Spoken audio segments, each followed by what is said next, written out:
sides of the arguments, we get rid of the disrespect, and then you throw me into the mix, and trust me, I'll tell it exactly how it is. And then of course, the magic ingredient, you at home. We mix it all together, and what have we got? In my opinion, the best debate show in town. Monday to Friday, 6 till 7 on GB News, Britain's news channel. Join me, Camilla Tominey, for a frank and honest discussion with those in power that cuts through the spin and gets to the heart of the issues shaping our nation. You haven't confirmed that you want to stand as leader, but you haven't ruled it out either. This report basically says that he's not fit to stand trial. Is he indecisive? Incompetent? I deliver the dose of reality Westminster needs. That's the Camilla Tominey Show at 9:30 every Sunday on GB News, the People's Channel, Britain's news channel.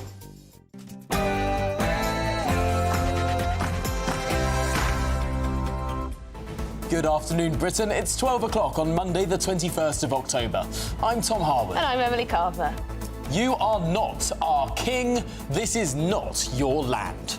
King Charles has been accused of genocide by a furious Australian senator after addressing the parliament in that country. We'll be live down under with reaction. We will indeed. And patient privacy fears. Health Secretary Wes Streeting, he's unveiled plans to store your private health records in a centralised NHS database.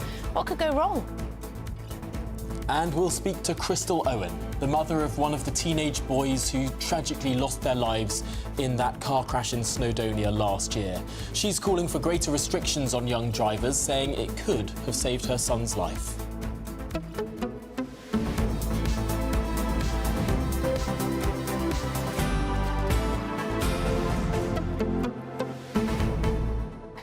Right, by now you've probably heard that the government, they've announced this big consultation on the NHS. Have your say about the NHS. Now, if you go onto the website where you can register your ideas and things, it's public. So you can actually have a little look at what the great British public or members of it are actually saying. Indeed, and people are voting on these ideas as well. Little thumbs up. Stephanie has said slim down managerial positions. Frank has said it should be a national health service, not an international health service. That got quite a few thumbs up. Betty has said reject gender ideology. That's got 8 thumbs up. I mean, I'm not sure this is exactly what the Department for Health were expecting when they opened it up to the public. I mean, there's more. Someone said there should be a maximum BMI for nurses because they should lead by example. Goodness me. Body mass index there. Someone else has said stop spending £40 million a year on diversity and have an NHS TV channel so that you could do your physiotherapy through the TV. Can you imagine that? An NHS TV channel. I love this one from someone called Simon. Increase the use of NHS motorbikes. Right. Motorbikes are efficient in time and cost. Could you imagine a paramedic turning up just... I mean, maybe that would be much more efficient. I mean, these genius suggestions, some of them. Well, let us know some of yours. Perhaps you have better ideas, or perhaps you agree with some of those ones we've just read out, but it's quite fun having a little look at what people actually think. I think the NHS motorbike idea might cause more accidents than it saves. But, maybe he hasn't thought it through. It's just a suggestion. Just a suggestion. It's very, very enjoyable. We'll get to more of them, of course, throughout the programme. And if you have any suggestions, don't go to the NHS website. Go to gbnews.com/yoursay. That's how we interact with you. We love to hear what you say on all of the stories that we're discussing. Yeah, should we get the headlines with Tatiana?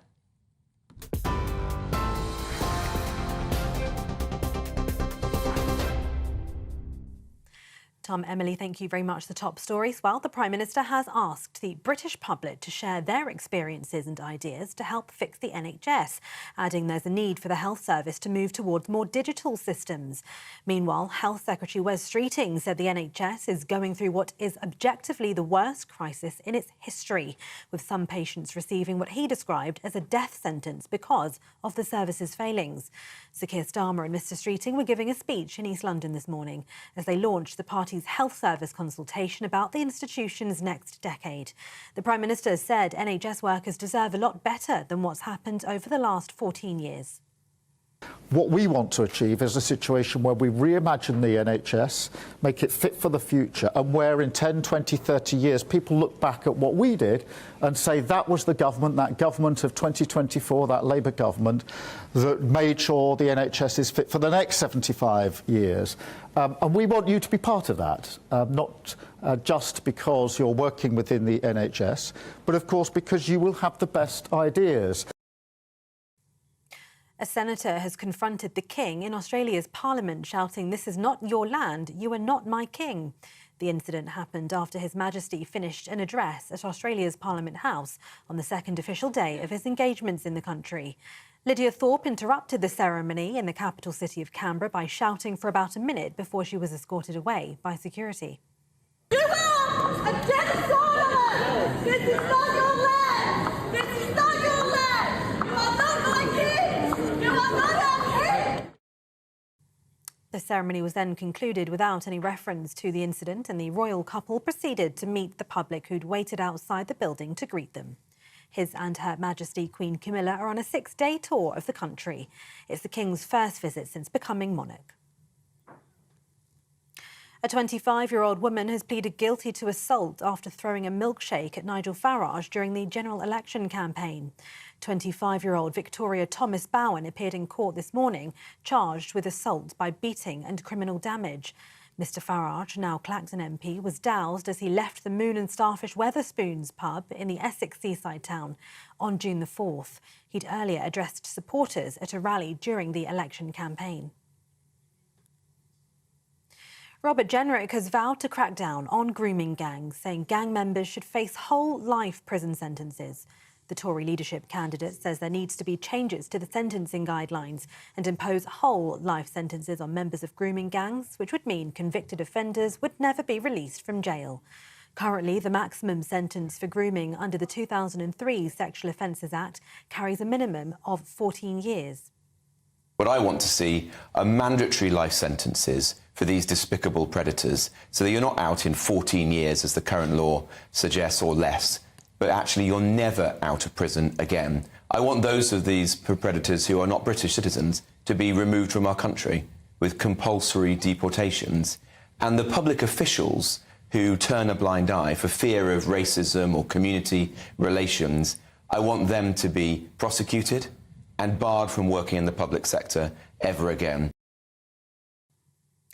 More than 1,000 extra prisoners are set to be freed early this week as the government puts the latest stage of its plan to ease jail overcrowding into action. Tomorrow, around 1,100 inmates will be released as the policy is expanded to those serving sentences of 5 years or more. It follows the first release of around 1,700 prisoners from jails across England and Wales last month. This came after Justice Secretary Shabana Mahmood announced plans in July to cut temporarily the proportion of sentences inmates must serve behind bars from 50% to 40%, as the Ministry of Justice said overcrowding had pushed jails to the point of collapse. Explosions have erupted in the Lebanese capital Beirut after Israel threatened imminent strikes on Hezbollah's financial sites. Large explosions and fire were seen near Beirut's international airport late last night, engulfing the area in thick smoke. Planes landed shortly before the explosions, as seen from nearby Babda, as hostilities between the Israeli army and terror group Hezbollah intensified. IDF spokesman Daniel Hagari warned civilians anyone who will be near the sites used to finance Hezbollah's terrorist activity is required to stay away from them immediately. It came just hours after Israel claimed it struck Hezbollah's intelligence quarters in Beirut. And thousands of drivers are suffering severe delays because of 2 closures on the M25 after a lorry caught fire and a maintenance vehicle caused a large spillage. The motorway is closed in the clockwise direction between junctions 5 in Kent and junction 6 in Surrey due to a huge lorry fire. At the scene of the blaze, which involved a heavy goods vehicle, all lanes in a clockwise direction are closed. Surrey Fire and Rescue said it sent 7 fire engines to assist and have warned drivers to avoid the area. And those are the latest GB News headlines for now. I'm Tatiana Sanchez. More from me in half an hour.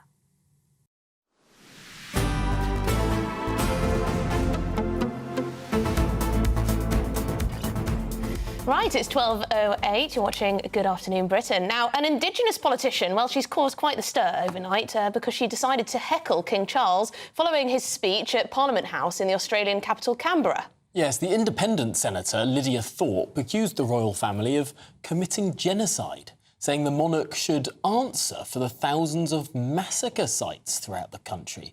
Well, let's take a listen.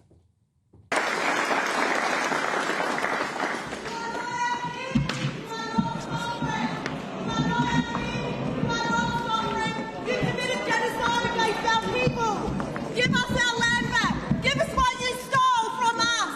Our bones, our skulls, our babies, our people. You destroyed our land. Give us a genocide. This is not your land. This is not your land. You are not my kids. You are not our kids. Well, she created quite the scene there, didn't she? But she's known for this. She's known for this. This is a clip from her being sworn into the Parliament. I, Sovereign Lydia Thorpe, do solemnly and sincerely affirm and declare that I will be faithful and I bear true allegiance to the colonising Her Majesty Queen Elizabeth II. Senator Thorpe. You're not a senator if you don't do it. You can just hear in the background, she's not a senator unless she swears in properly. Yeah, there's many examples online of her sort of heckling events, lying down in front of cars, all the rest of it. It's also to do with the funny sort of electoral system they have in Australia. She needed a very small percentage of the vote across a large territory to get elected. But shall we get the thoughts now of the media writer at The Australian, Sophie Ellsworth, who joins us from Melbourne. Sophie, thank you so much for joining us today. A lot of people in this country are sort of looking at this spectacle in your parliament and thinking, blimey. Well, so they should, Tom. This is absolutely disgraceful conduct by Independent Senator Lydia Thorpe. And unfortunately for Australians, an extremely successful tour by King Charles and Queen Camilla down under has now been overshadowed by this appalling conduct, which has been called out, mind you, by Prime Minister Anthony Albanese today as extremely disrespectful to the King and Queen. And Senator Lydia Thorpe, as you showed the viewers there, is attention-seeking. She makes headlines repeatedly for all the wrong reasons. She has a long rap sheet. And this is really disappointing that she hijacked this event. And now this is making headlines all around the world, including in the UK, where it's all over the websites there on the Times of London, the Telegraph, BBC, all of the websites, your news channel. She's getting exactly what she wants. Do you think, did anyone suspect she might pull a stunt like this? Is this something that perhaps could have been pre-seen, perhaps? Absolutely, Emily. She's got a reputation for this sort of behaviour. And yes, it's a democracy. And yes, you should be able to voice your views. But there was a time and place for this, and today was not the day to disrupt a very important event for a short tour by the King and Queen. She should have shown respect to them both. She did not do that. And she's been scolded in the media, rightly so, for these actions, which unfortunately now are capturing the headlines instead of the success of the tour of the King and Queen in Australia. These sort of Indigenous issues are obviously very hot button in Australia right now. It wasn't that long ago that the referendum or sort of consultative votes on creating an almost parallel parliament, a voice for native peoples, failed. Do you think that sort of led into some of this anger, some of this frustration? Absolutely, Tom. That is absolutely critical here. There was a referendum last year that failed miserably to have an advisory body representing Indigenous peoples to advise the Parliament. And that was voted down with a 60 no vote to a 40 yes vote. And there's a lot of anger in the community, particularly by the left, that this failed miserably. It was set up extremely poorly, and the Australian public did not want this advisory body, and consequently the referendum failed miserably. But it's divided the country. There's a lot of people still with pent-up frustration about this, and Senator Lydia Thorpe is a very good example of that. Yeah, and just lastly, I mean, how many Aussies would agree with what she was saying there, that King Charles shouldn't be coming to Australia and that he's responsible for genocide and that the royal family, well, should be gotten rid of? Well, I think a minority, Emily, because all the polls here in Australia show that Australians do want to remain part of the Commonwealth. They like the monarchy. They don't want it to go. And so she's voicing her views on behalf of a minority, I believe, here in Australia. Well, it's quite an extreme action, that's for sure. Sophie Ellsworth, thank you very much indeed for joining us from Melbourne. You're a media writer at The Australian. Yeah, really interesting there. Just how many people... Because it's very often it's the very loud sort of voices that actually don't represent that many people at all. Yeah, that represent the fewest people. We're going to move on back to the NHS because, yes, as part of its 10-year plan to save our NHS, the government has launched today this public consultation on the future of our health service in England. Well, it's billed as the biggest national conversation about the future of the NHS since its birth. Members of the public will be able to share their views online until the start of next year. Yes, and amongst the government's plans are transforming the NHS into a neighbourhood health service and fining patients for missed appointments, potentially. Health Secretary Wes Streeting could also introduce plans to store your private health records in a centralised NHS database. OK. Well, let's get the thoughts now of the former Health Secretary, Stephen Dorrell. Stephen, there's a bit of me that's slightly cynical about this exercise that will run into next year. I mean, has the government really just decided what it wants to do, but has to do this sort of Potemkin exercise of pretending it wants people's views? I mean, they've decided what they want to do anyway, haven't they? Well, there is another cynical view, which is that the government came in with a fund of goodwill in July without having decided what it wanted to do in detail in the health service, and that this exercise is filling the gap while it works out what the answers are to some of the challenges faced by the NHS. Yes, it might be that, mightn't it?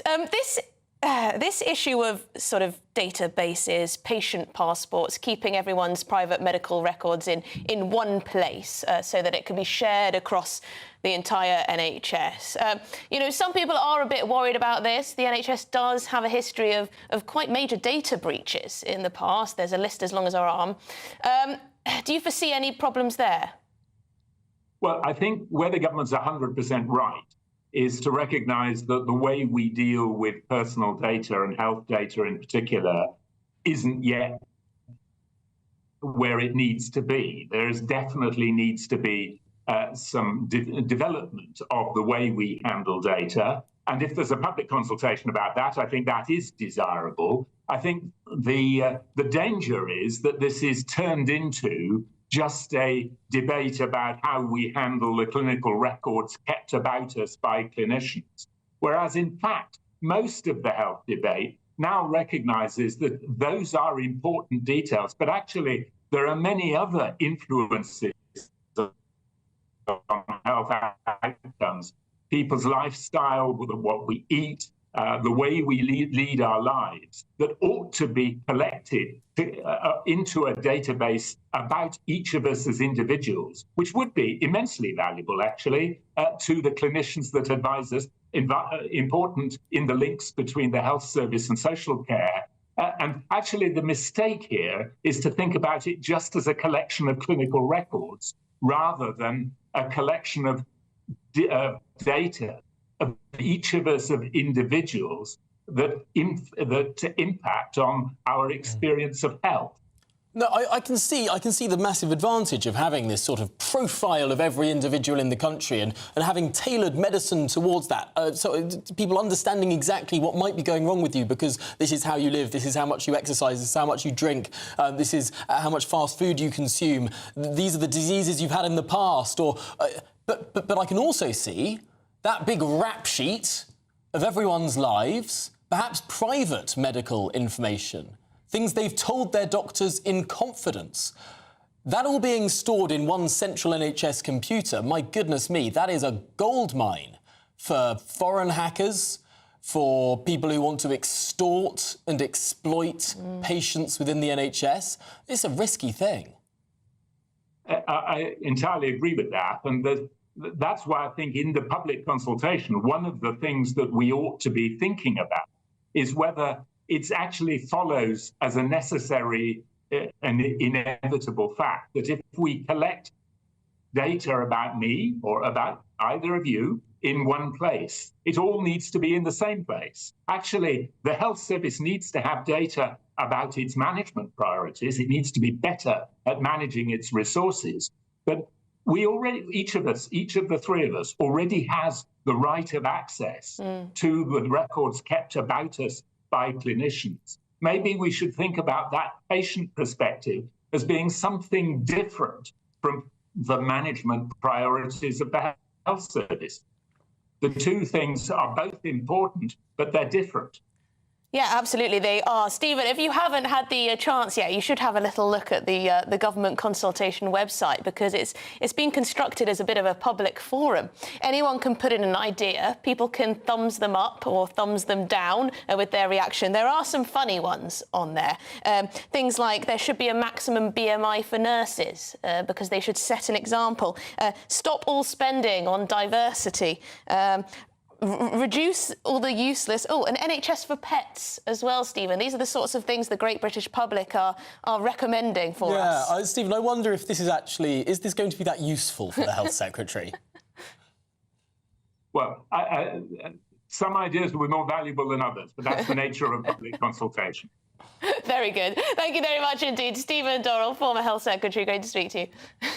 An NHS for pets. It always comes back to the pets. I mean, an NHS for pets, a lot of people would love that because vet bills are extremely expensive. Thank you very much, Stephen Dorrell there. Yeah. OK.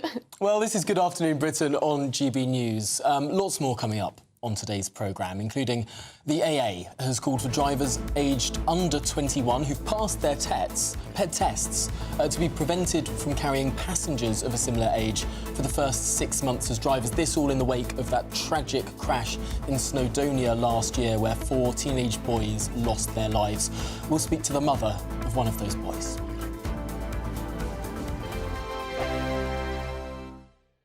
This is GB News, Britain's news channel. Well, Italian wine in Britain is worth a whopping £891 million and can be described as a Prosecco phenomenon, apparently. So joining us now to tell us more about why these Italian bubbles are so popular is Ed Smith, the founder of The Emissary, a British-based Prosecco brand. Good morning, Ed. Morning, guys. Thank you for coming in, and you've done just as we asked. You come laden with booze and bottles and glasses. Exactly. So the definition of Prosecco, Tatiana, you were saying earlier, is sparkling wine that's been made in certain areas of Italy. Which areas? Exactly. So the Prosecco region is northeast Italy. It's about sort of an hour north of Venice, foothills of Dolomite Mountains. Very, very beautiful part of Italy. Veneto, exactly. Well done. Show off. I'm half Italian, so... well, there we go. OK, you should be teaching me. No, that's it. So, yeah, so like Champagne, that has to come from the Champagne region in France. Prosecco has to come from the Prosecco region in Italy. And it's different to Champagne and other sparkling wines, like English sparkling wine, in that geography, like we just mentioned, has to come from that region in Italy. The grapes that are used are different. So Prosecco has to be at least 85% Glera, which is the native grapes of the region. And it's most importantly the method. So Champagne and English sparkling wines use the traditional method, where second fermentation, which produces the bubbles, happens in the bottle. Whereas Prosecco uses what's called the Charmat method. So the second fermentation happens in still vats. It's a much quicker process, and that's why Prosecco is a bit more affordable. So the Emissary is a British-based Prosecco brand. Yeah. So is it made in the UK? No, made in Italy. Yeah, that's why you can call it Prosecco. Exactly. You can't call it Prosecco unless it's made in those two regions. Great. So can we get stuck into some of these? That's the most important Absolutely. thing of this morning. GB News, the People's Channel.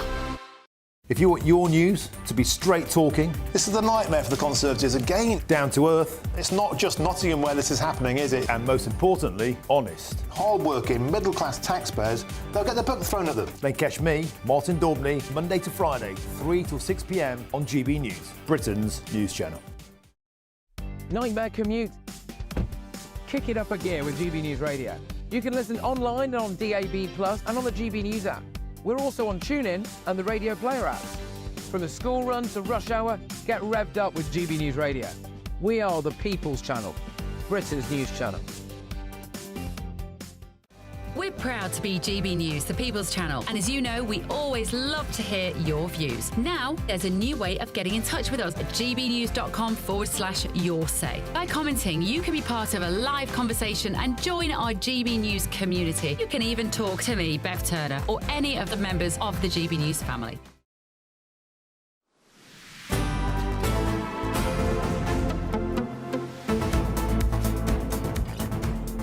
Good afternoon, Britain. It is 24 minutes past midday, and there's some news to bring you from an occasion at Westminster Magistrates Court today.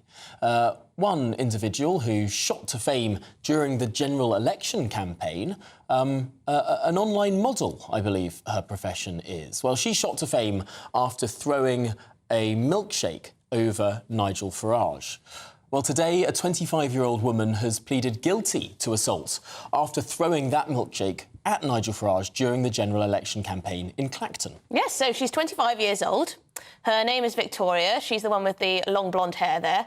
And she's in court this morning, charged with the assault by beating and criminal damage. So Mr Farage, of course, he's now Clacton's MP. He was doused as he left the Moon and Starfish Wetherspoon pub in the Essex seaside town. That was back in June the 4th. And there you go.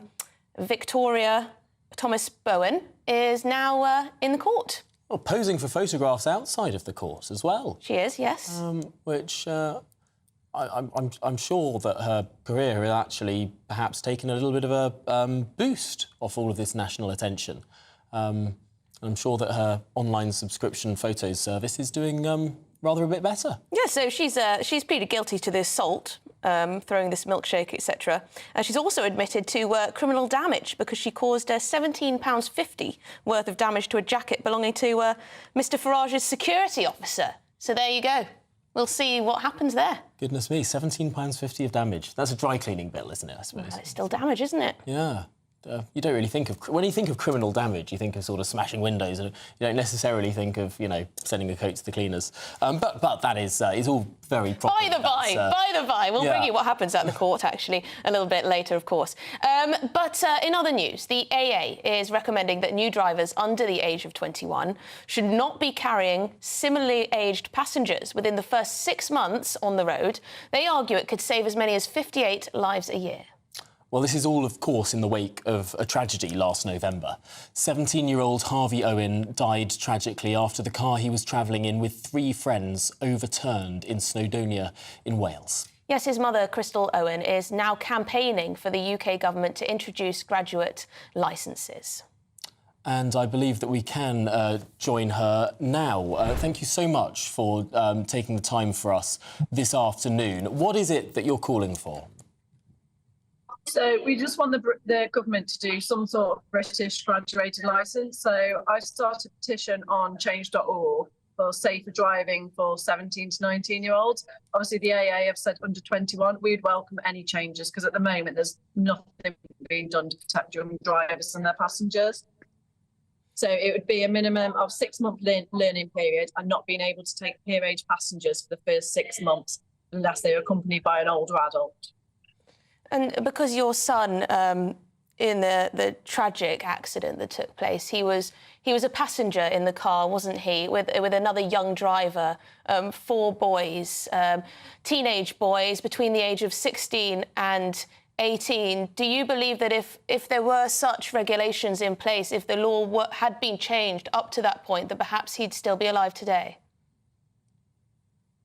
Definitely. I mean, I didn't actually know that my son was being driven by a young driver. I thought it was one of the parents, and I didn't know about the camping trip. So in my son's case, definitely, he wouldn't have been in that car. And I think even with the 6-month learning period, I think even after that 6-month period, it would educate parents and empower them to sort of, make young people aware of the risks, even after that 6-month period.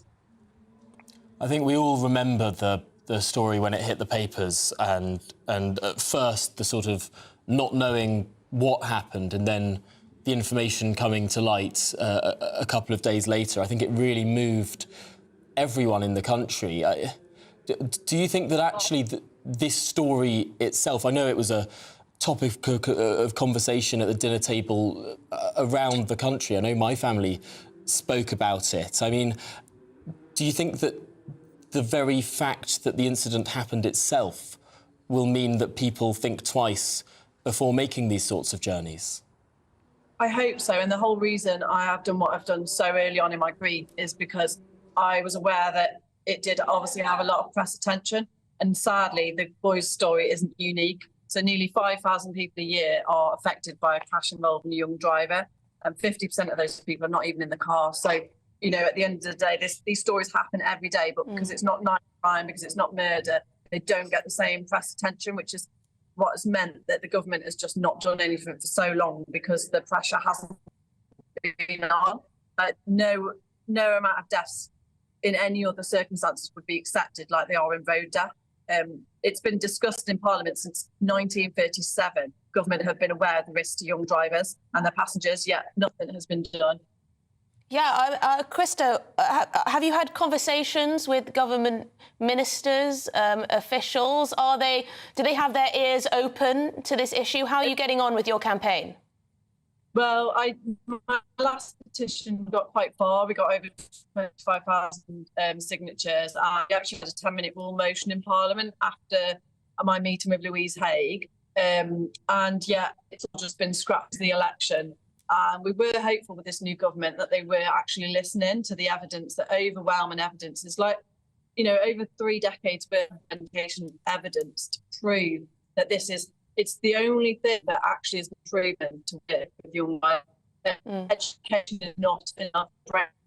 Crystal, I'm terribly sorry, but your line is breaking up and you're becoming a little inaudible. But thank you very much indeed for taking the time out of your day to speak to us. And I hope to catch up with you a little later to see how this is getting on in the whole parliamentary process and everything. Thank you very much indeed, Crystal Owen there, the mother of one of the boys who sadly died in a car incident in Snowdonia last year. Yeah, I think that story really did grip the country, really. I mean, I remember actually being on a train sort of in that part of the world with a few friends, and someone just came up to us on the train and said, "You 4 boys remind me of those 4 boys in the papers, make sure that you're safe." And that has just completely stuck with me. So it's just some member of the public, comes up. It shows that stories like these just really dig deep, and I do think affect many, many people. Yeah, such a tragic loss of life. Anyway, this is Good Afternoon Britain on GB News. We've got lots more coming up on today's show. Indeed, Robert Jenrick, he set out plans for a series of crackdowns to eliminate group-based child sexual exploitation, aka grooming gangs. We're going to have more on that with our national reporter after your headlines with Tatiana.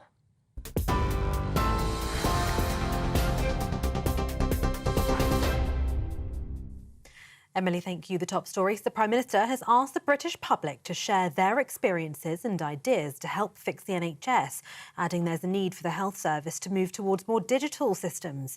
Meanwhile, Health Secretary Wes Streeting said the NHS is going through what is objectively the worst crisis in its history, with some patients receiving what he described as a death sentence because of the service's failings. Sir Keir Starmer and Mr Streeting were giving a speech in East London this morning as they launched the party's health service consultation about the institution's next decade.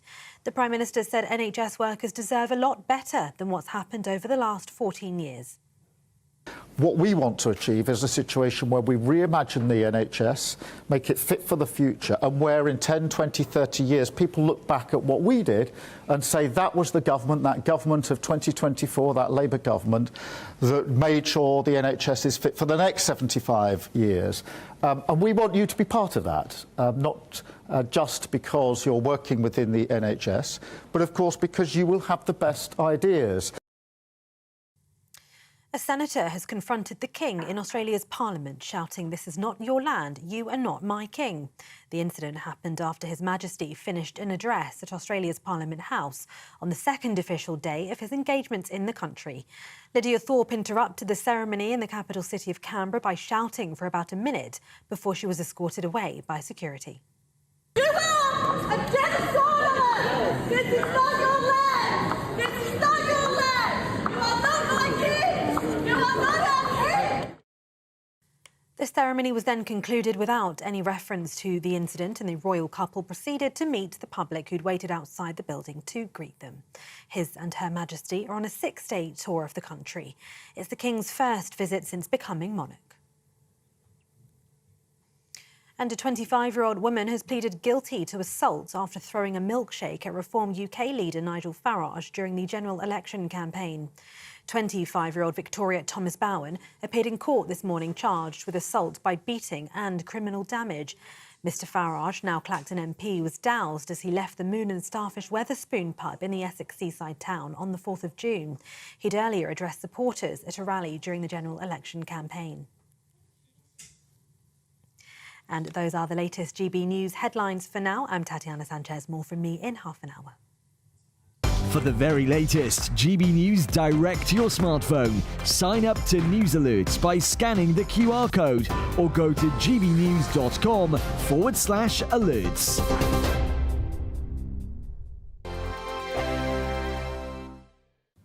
Welcome along to your latest weather update from the Met Office here on GB News. For many, it's a fine, bright day out there, but we do have thick cloud and some rain across the far southeast and a few showers elsewhere in the west. Moving away to the northeast, that is what's left of Storm Ashley, leaving behind a couple of weather systems. But as I said, for many, it's a fine, bright day across northern England, Wales, southern Scotland and Northern Ireland. Staying pretty cloudy across the southeast and outbreaks of rain across Kent, extending at times up towards London and Essex, and a few showers elsewhere along the south coast too. But where it brightens up, temperatures getting up into the mid-teens, 14, 15, maybe 16 Celsius, with a bit of sunshine across the southwest. Quite breezy with some showers coming into western Scotland.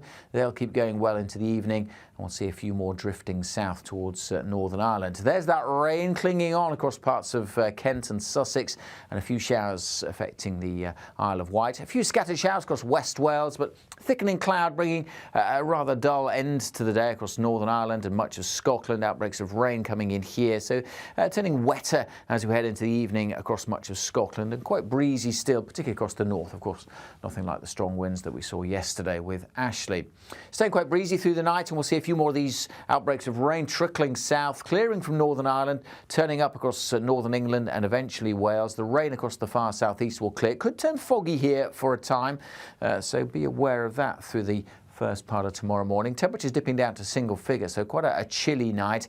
Where we keep this zone of cloudier weather across West Wales, Northern England, it will stay a little milder, but a fairly grey start then here into tomorrow. There will be further outbreaks of showery rain, just trickling southwards, nothing too heavy, but clouding over across the southeast, whereas it brightens up further north, a few sunny spells, just 1 or 2 showers in the northwest. And again, in the sunshine, feeling quite pleasant with temperatures in the mid-teens. The latest GB News travel. Clockwise on the M25, there is now a closure causing severe delays. It is whilst emergency repairs take place following an earlier lorry fire. The closure is from Sevenoaks at 5 to Godston at 6. Delays are to Orpington at 4. Anti-clockwise delays are past 7 for the M23. The M25 Dartford Tunnel anti-clockwise also seeing severe delays and 2 lanes closed for emergency repairs from Dartford at 1A through to 31 for Lakeside. Delays to Junction 3 for the Swanley interchange. exchange. Anti-clockwise on the M25, again long delays and 2 lanes closed there. That's to an accident between 17 for Maple Cross through to junction 16 for the M40, and southbound on the M40, long delays to an earlier accident from junction 10 through to Bicester at junction 9. And that's your latest. You can stay up to date throughout the day by visiting our website gbnews.com.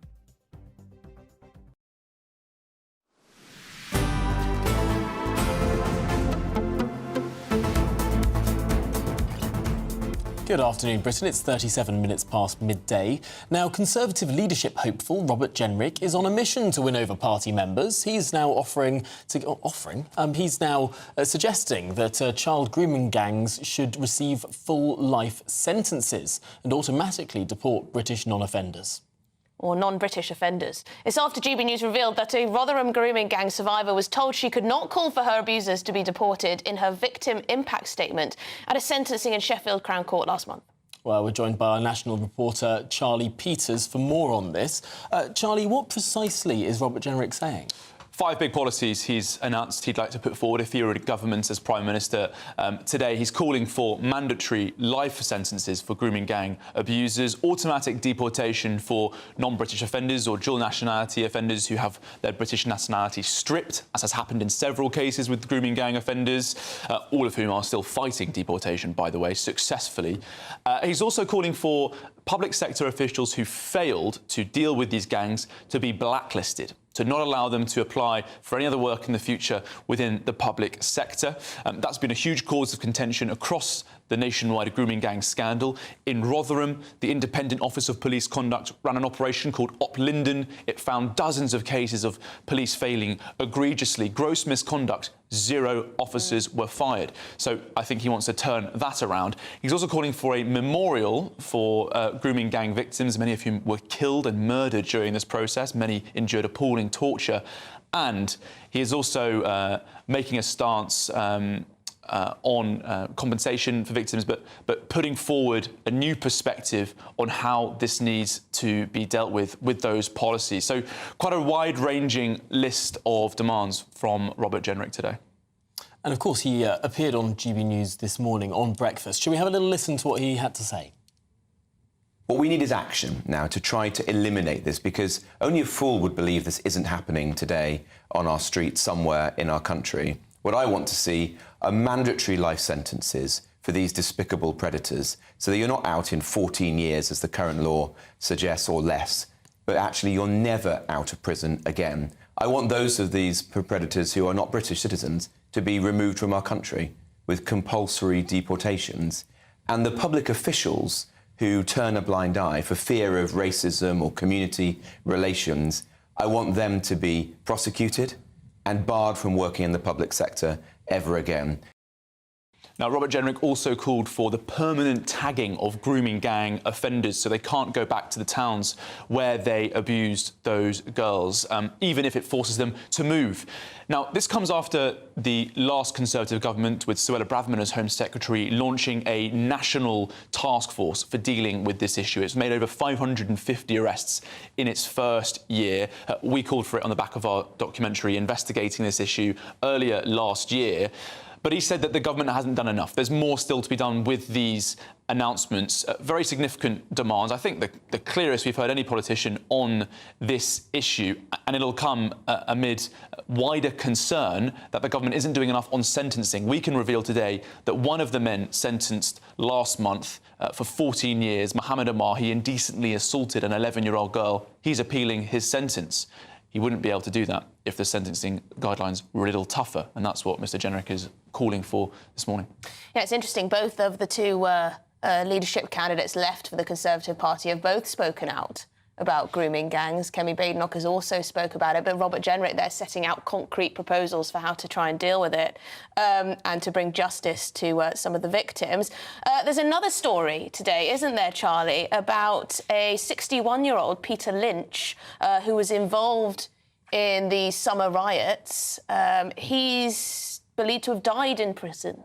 That's right, Emily. Peter Lynch, the 61-year-old grandfather, was convicted, found guilty the late August of being involved in violent disorder at an anti-police march. He shouted some anti-police slogans and held up a placard at the demonstration that turned extremely violent in Rotherham, of all places, relevant to the previous discussion we were just having. In August, on the 2nd. By the 22nd, he was jailed, but we've now been told this morning that he's believed to have died at prison, at the prison he was sent to very soon after, which is HMP Moorland, which is near Doncaster. Now, the judge in the case at Sheffield Crown Court said that he had shouted racist and provocative remarks towards officers and called asylum seekers in the hotel where this protest took place, where there was rioting going on, and many people have now been sentenced for arson and for extreme violence in attempting to set fire to some of that hotel. He said that the asylum seekers there were child killers. That's what the Recorder of Sheffield, Judge Jeremy Richardson, KC, said. We do have a statement from the prison service. They said that HMP Moorland prisoner Peter Lynch died on October the 19th. As with all deaths in custody, the Prisons and Probation's Ombudsman will investigate, so I'm sure more details will come forward on that later. But as of yet, the cause of death has not been made publicly available, so it would be speculation to speculate on that. That's right, Tom. There's no public statement from any of the official bodies that deal with this sort of issue, nothing from the Prison Service or the Ministry of Justice on what was involved in Mr Lynch's death, but the grandfather, 61 years old, believed to have died in prison at HMP Moorland. What we do know is that a lot of these sentences relating to the summer riots have been quite contentious, controversial, quite long sentences handed out. The government and the prosecution service would say, in order to put a lid on what was going on during the summer months with these riots, many comparing the sentences put out for these people involved in these riots with other sentences that have been suspended for other crimes and the like. Right, and Peter Lynch was jailed for 2 years and 8 months for being part of that protest, and the judge in his sentencing remarks made some very critical comments of Peter Lynch, saying, what sort of a grandfather are you? Lines along that sort of judgment in that process. His defending barrister during the sentencing said that Peter Lynch was a family man who'd recently had a heart attack. He'd gone to protest, he said, against immigration, and that he said that he was a sort of a general conspiracy theorist. That was his own defence barrister saying that, and that his placard he held up that was used in evidence in the court was about the deep state pushing theories against subversive control of the government, and that referring, I think, very closely to Peter Lynch's recent health issues and his family links. But he was filmed calling the police scum, and the sign and the protest he was involved in itself wasn't unlawful. It's not unlawful to hold views about the deep state, but the Recorder, Mr Richardson, said that his verbal abuse towards the police officers during what he described as a racist incident had crossed the line.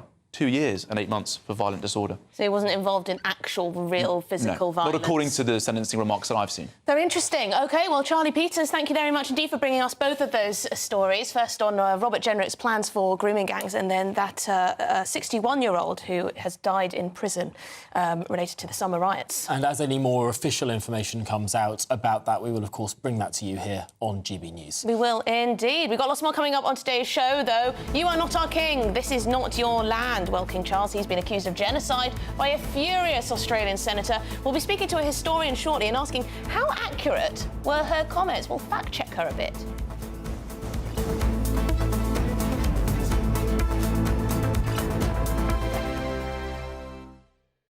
Every Sunday from 11, join Michael Portillo. There'll be topical discussion, looking at the week before and the week to come. So kick back and relax at 11 a.m. on Sundays on GB News with me, Michael Portillo. GB News, the People's Channel, Britain's news channel. GB News Breakfast, every day from 6 a.m. Right, up and down the country, many parents are preparing or have indeed already sent their child off to university. Indeed, but sometimes it can leave parents struggling to cope with the, quote, empty nest syndrome their child leaves behind. So joining us now to discuss how to cope with sending off your sprogs to university, or not so sprogs, is broadcaster and psychotherapist Lucy Beresford. Good morning, Lucy. Nice to see you this early. This is a real thing, isn't it? It's our colleague Paul Coitz, our sports expert, describes it as grief, sending your young adults off to uni and leaving the nest for the first time. Yes, I think grief is the right word because it's an ending, and it's not just an ending with your relationship with your child. It changes from here on in, but it also is very much about your identity. Your identity as a parent is weakening. You'll always be that child's parent, but you're not going to have the same involvement on a daily basis. And so you're left to think, OK, well, what does my life look like going forward? What's my relationship? If you're in a relationship with a partner, how is that going to change? And like all elements of grief, there's going to be a bit of a process. There's going to be that transition period where you adjust to your new life, just as your sprogs, as you call them, are adjusting to their new, exciting phase of their life. GB News, the People's Channel. Hi there, I'm Michelle Dewberry, and I'm going to take a second to tell you all about my show, Dubes & Co. We start off with the issues of the day. We then bring in both sides of the arguments. We get rid of the disrespect. And then you throw me into the mix. And trust me, I'll tell it exactly how it is. And then, of course, the magic ingredient, you at home. We mix it all together, and what have we got, in my opinion? The best debate show in town. Monday to Friday, 6 till 7 on GB News, Britain's news channel. It's Patrick Christie's Tonight, and here we do things differently. It's explaining the absolute madness of this, doesn't it? It's explosive. I mean, this is very good. It's lively. 850. Your government sat there, Sean, and it did nothing. It's controversial. And the Middle East has been in turmoil since before I was born. It's everything you need to kickstart your evening. Everyone's had their Weetabix tonight. I love to see it. That's Patrick Christie's Tonight, weeknights from 9 p.m. Only on GB News, the People's Channel, Britain's news channel.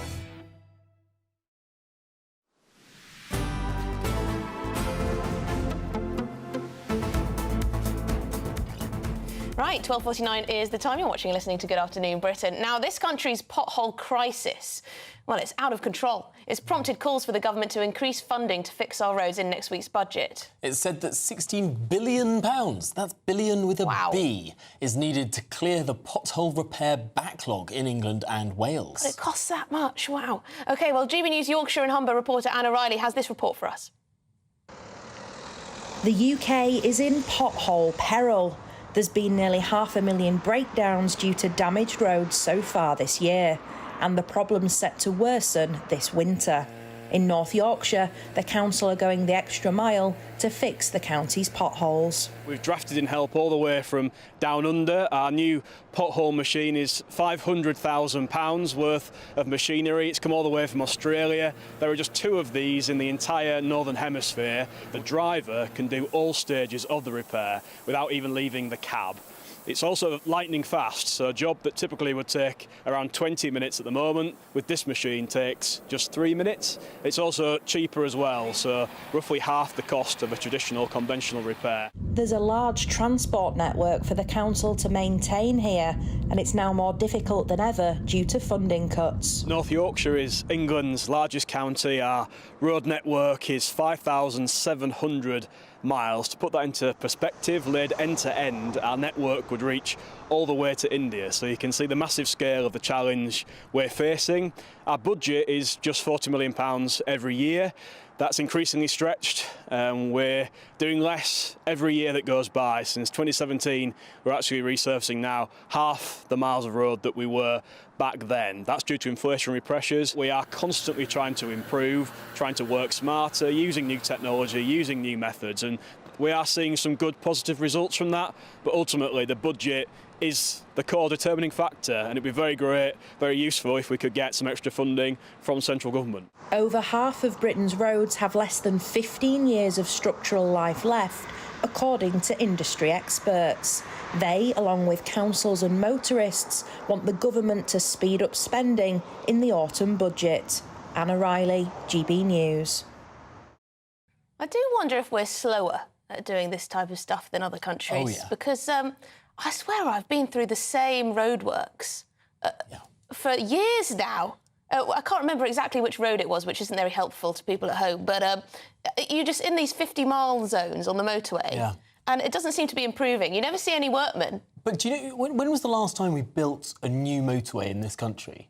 I don't know. We've got the odd new bypass and Decades things. ago. I mean, the last 2 decades, France has doubled their motorway network.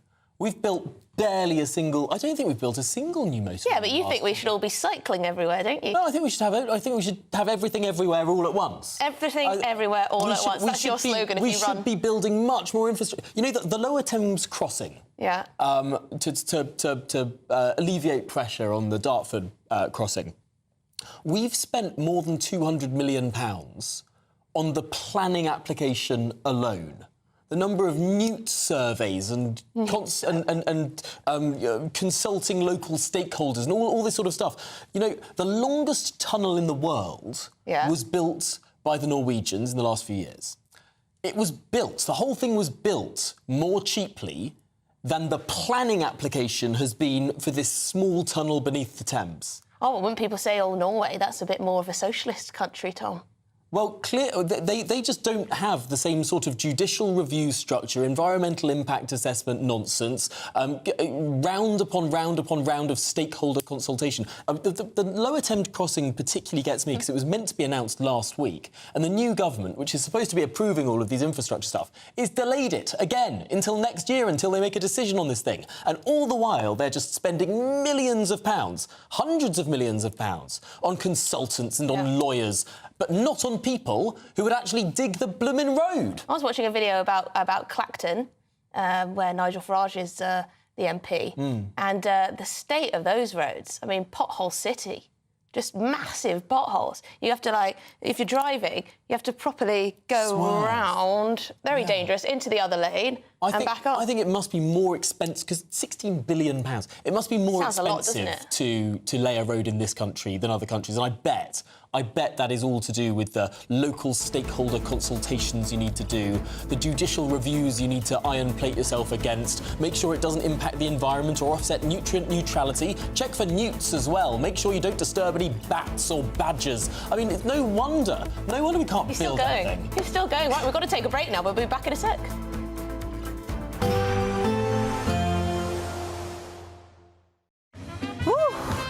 A chilly start will give way to a lovely, warm afternoon. Boxed heat pumps, sponsors of weather on GB News.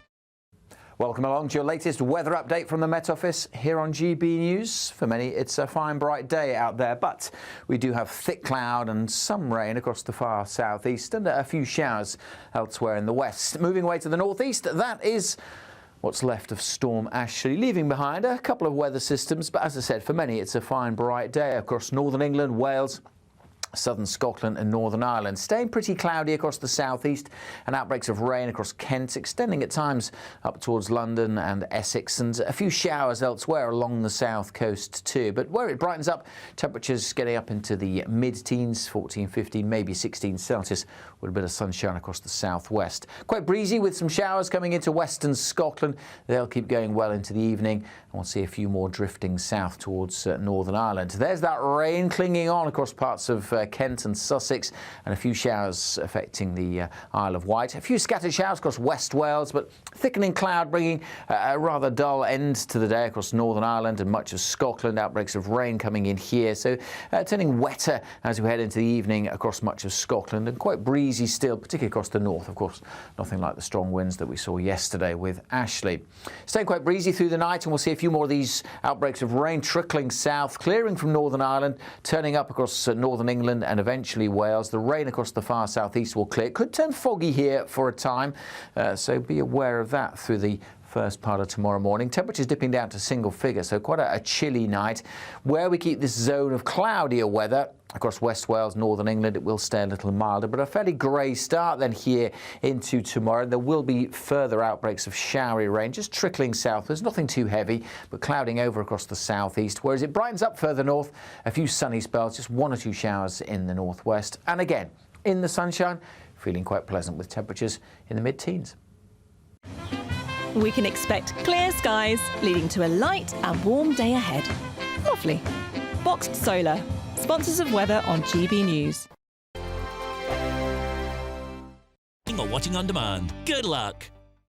This is GB News, Britain's news channel. Good morning, Georgia. Your story is incredible. Just remind us of it. You quit running in, was it 2017? Because I mean, to be quite frank, your body was knackered, you had injuries, you thought you couldn't go on anymore. But then you started running again at Parkrun in 2022. And of course, this summer at the Olympics, you won bronze.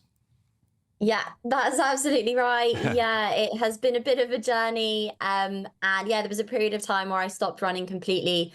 And then Parkrun was just something I got into with my friends, my family, just local community. And I started to see the improvements that led me to get back in contact with my old coach and just worked my way back up to elite level running and got a bronze medal this summer in Paris.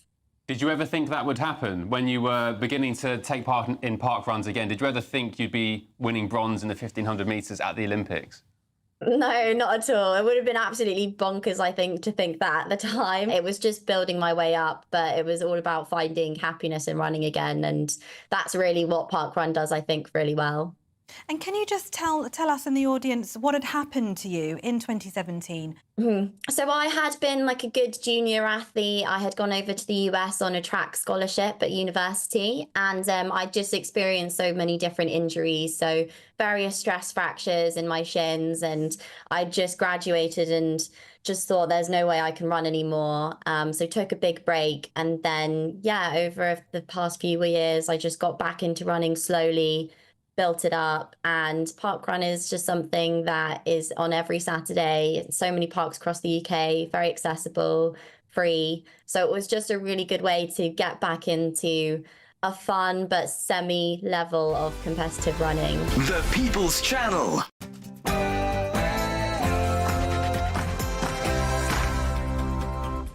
Well, good afternoon, Britain. It's now 1 o'clock on Monday, the 21st of October. I'm Emily Carver. And I'm Tom Harwood. You are not our king. This is not your land. King Charles, he's been accused of genocide by a furious senator after he addressed the Australian Parliament. We'll be fact-checking some of her comments.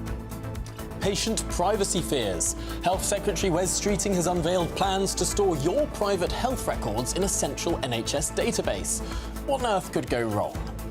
And brand new analysis has shown white people in Britain are dying at higher rates than ethnic minorities, despite, on average, being more affluent. Find out why shortly.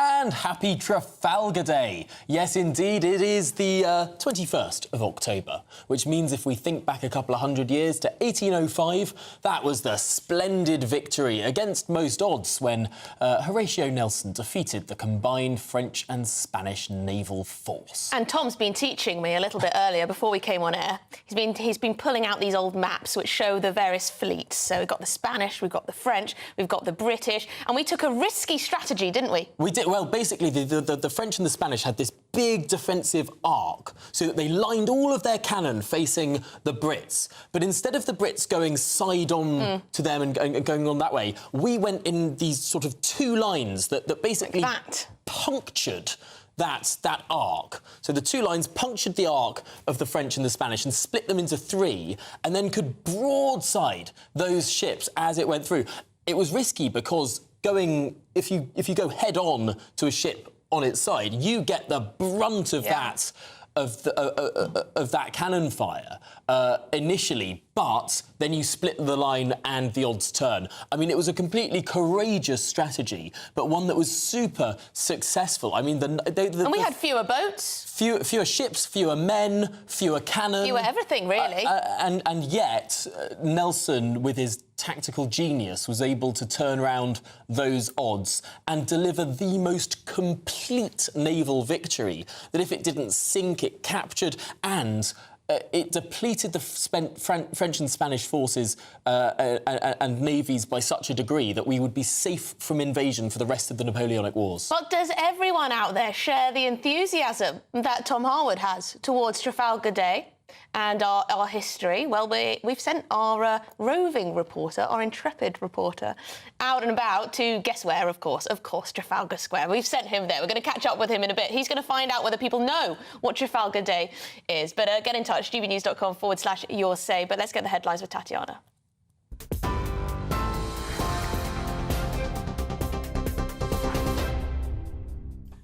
Emily, thank you. The top stories from the GB newsroom. The Prime Minister has asked the British public to share their experiences and ideas to help fix the NHS, adding there's a need for the health service to move towards more digital systems. Meanwhile, Health Secretary Wes Streeting said the NHS is going through what is objectively the worst crisis in its history, with some patients receiving what he described as a death sentence due to the service's failings. Sir Keir Starmer and Mr Streeting were giving a speech in East London this morning as they launched the party's health service consultation about the institution's next decade. The Prime Minister said NHS workers deserve a lot better than what's happened over the last 14 years. What we want to achieve is a situation where we reimagine the NHS, make it fit for the future, and where in 10, 20, 30 years people look back at what we did and say that was the government, that government of 2024, that Labour government, that made sure the NHS is fit for the next 75 years. And we want you to be part of that, not just because you're working within the NHS, but of course because you will have the best ideas. A senator has confronted the King in Australia's Parliament, shouting, "This is not your land, you are not my king." The incident happened after His Majesty finished an address at Australia's Parliament House on the second official day of his engagements in the country. Lydia Thorpe interrupted the ceremony in the capital city of Canberra by shouting for about a minute before she was escorted away by security.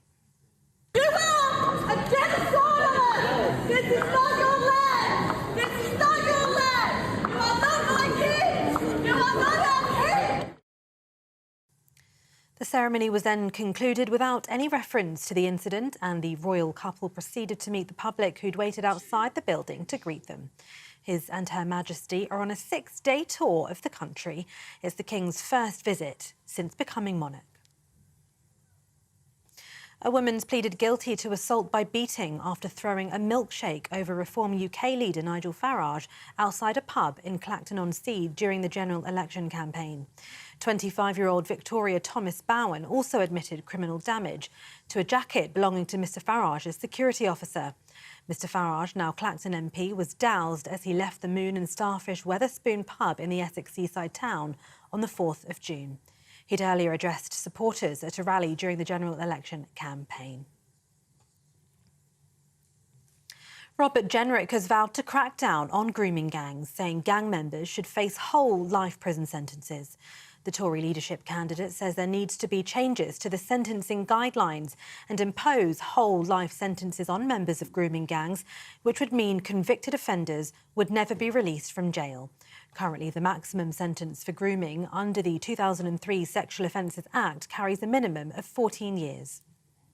But I want to see mandatory life sentences for these despicable predators, so that you're not out in 14 years, as the current law suggests, or less, but actually you're never out of prison again. I want those of these predators who are not British citizens to be removed from our country with compulsory deportations. And the public officials who turn a blind eye for fear of racism or community relations, I want them to be prosecuted and barred from working in the public sector ever again.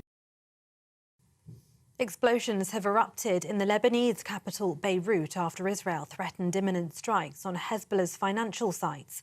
Large explosions and fire were seen near Beirut's international airport late last night, engulfing the area in thick smoke. Planes landed shortly before the explosions, as seen from nearby Babda, as hostilities between the Israeli army and terror group Hezbollah intensified.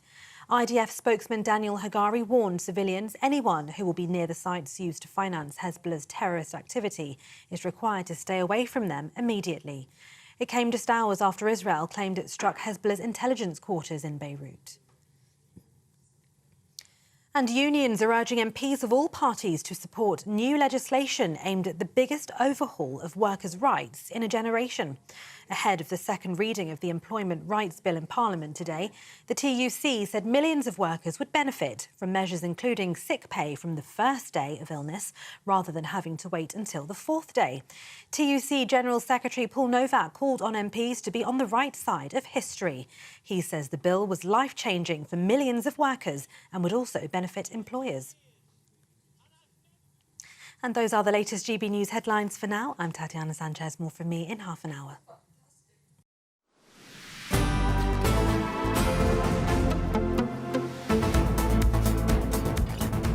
Right, it's 1:08 and we're going to start off in Australia because an Indigenous politician, well, she's caused a stir overnight after she decided to heckle King Charles following a speech at Parliament House in the capital, Canberra.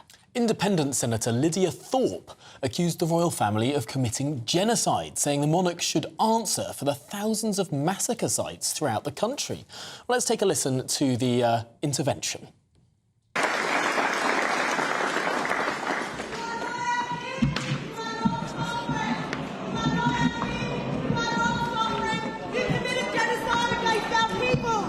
Give us our land back. Give us what you stole from us. Our bones, our skulls, our babies, our people.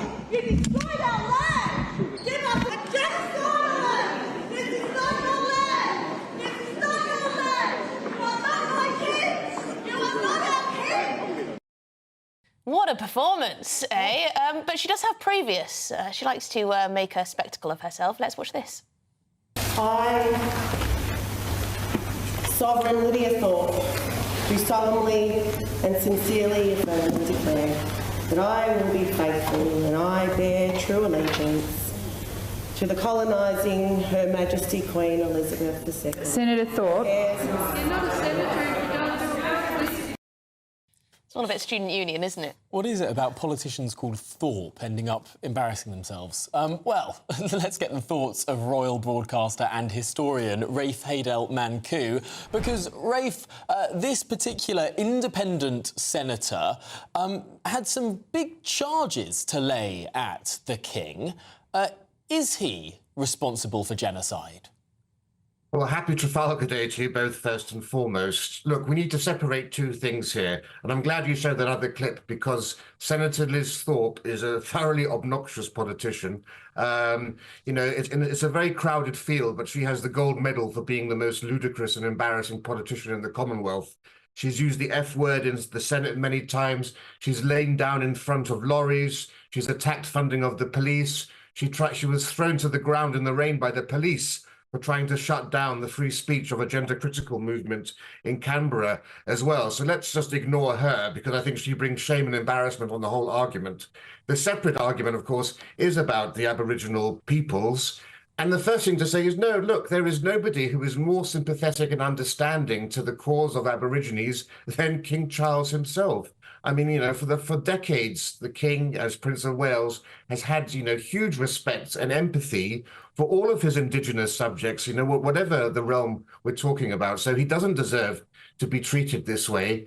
Secondly, no one is denying, the Australian government and the monarchy, that Aborigines were indeed treated appallingly after colonisation, and it would be absolutely wrong to pretend that that didn't happen, and no one denies that, and the Australian government has done a huge amount to try to make amends and improve the lot of Australians.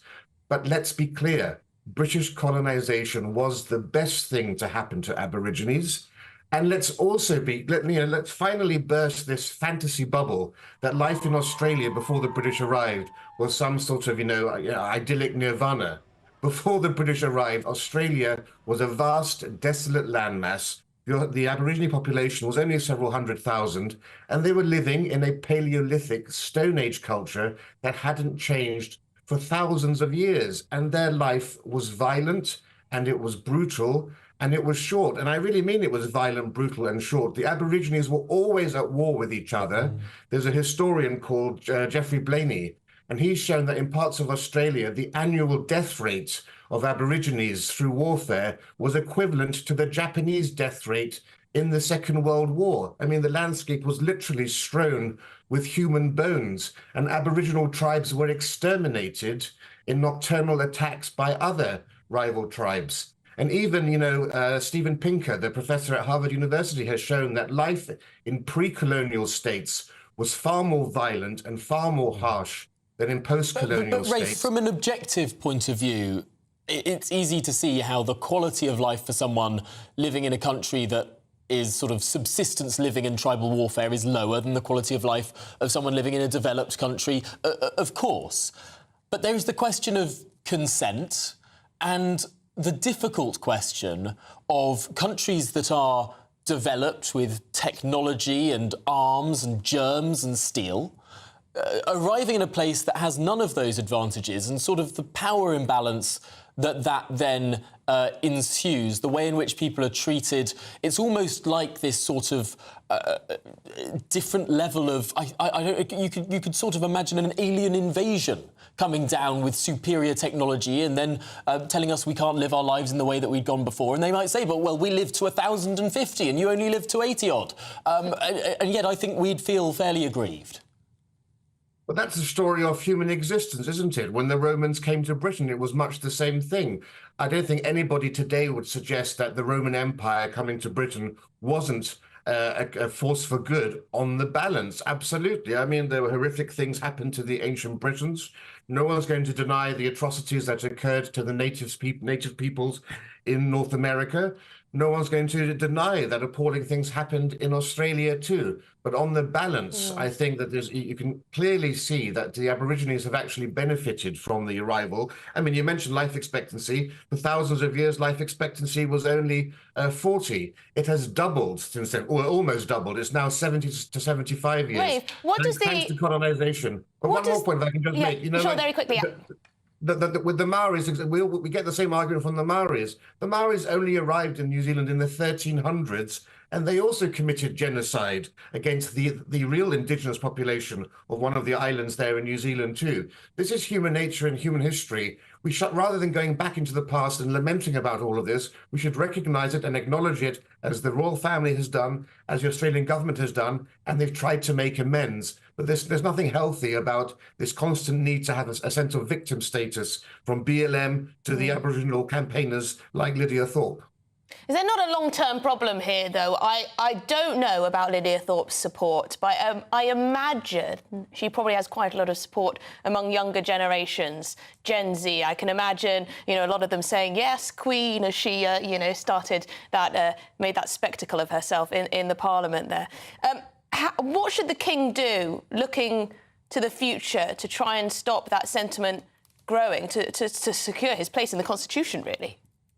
It's hard to see what more the King can do than he hasn't already done. I mean, this is the point, and it's a shame that not enough attention is given to the huge efforts made by the royal family. I mean, the relationship the King has, for example, with the Maori is so warm. In North America, the Native American populations of North America have treaties with the King, with the British monarchy, and that strong bond there is so important to many native tribes. There are 3 chapels royal in Canada, and they're all Mohawk chapels because they respect that connection so much. This is all about education and understanding that the royal family are not an enemy of the Aboriginal peoples. In many ways, they're their greatest friends, and it was often the tribes who would appeal to the King or the Queen, including Queen Victoria, for assistance when they felt mistreated by the government. I think that is actually a very important point to make. I mean, by the time the Brits arrived, by the time Captain Cook turned up at Botany Bay, Parliament was sovereign rather than the Crown. This was post the Glorious Revolution. This was if the king didn't have ultimate authority over what happened within his dominions or indeed his empire. But Rafe Hayden-Manku, thank you so much for talking us through what is a fascinating bump in the road in the King's royal tour down under. Just a little minor blip. Yeah. Minor blip. Anyway, we're going to move on because as part of its 10-year plan to save the NHS, the government has now launched a public consultation, a very public consultation. You can see everyone's ideas on the internet. And this is all on the future of the health service in England. Well, it's billed as the biggest national conversation about the future of the NHS since its birth. Members of the public are able to share their views online until the start of next year. And the British public have their views, don't they? Amongst the government's plans are transforming the NHS into a neighbourhood health service, potentially fining patients for missed appointments, although I think that may have been ruled out slightly. There seems to be a disagreement here and there. The Health Secretary Wes Streeting also might introduce plans to store your private health records in a centralised NHS database. OK, well, with us for more on this is GBNews political correspondent Olivia Utley. There's quite a lot going on. This massive consultation online for everyone to put it in their thoughts, send in your thoughts and everything. It's quite interesting looking at what people have said. Everyone has a different opinion on the NHS because we all use it. But what do you think Wes is trying to do here with this big consultation?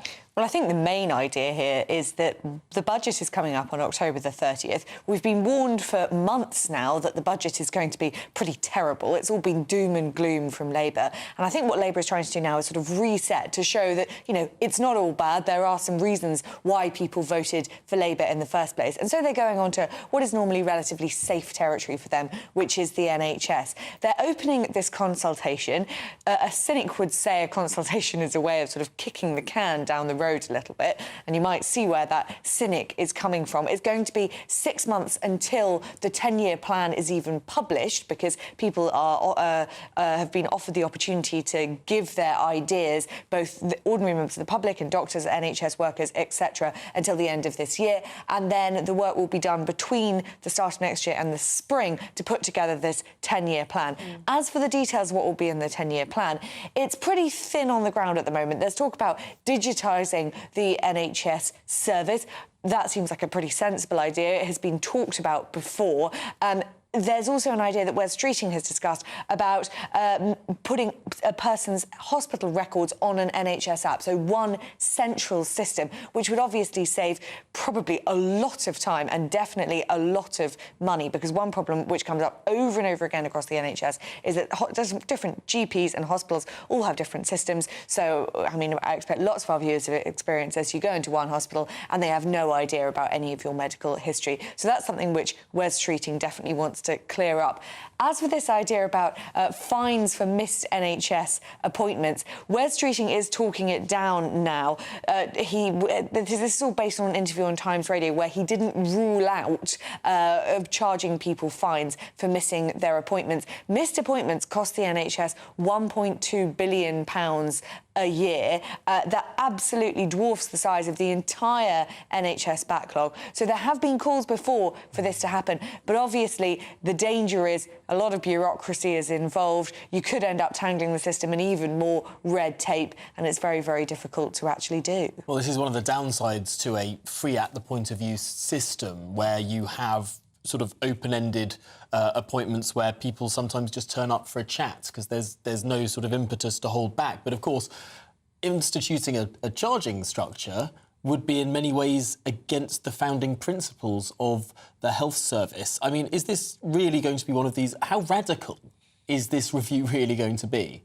Well, this is something which politicians have wrangled with for decades, because you put that well, Tom. I mean, at the heart of it, there's this paradox between you've got to have a free at the point of view service, otherwise is it the NHS as we know it at all? And yet 1 in 15 NHS appointments are missed altogether, GP appointments. And of course you get that problem, as you say, with people, sometimes older people, sometimes who do have problems, but perhaps problems which don't need to be seen in a medical environment. So people who are really, really lonely, who just go to their GP perhaps for a conversation. So could this be something which Wes Streeting could introduce? Well, I suspect that the Labour Party won't be that radical in the end because, of course, there would be all that talk about sort of privatising the NHS. Even if it were just missed appointments, there is also the issue with people who miss their GP appointments tend to, it's a bit of a generalisation, but tend to be living relatively sort of chaotic lives. And those are the people who it's probably hardest to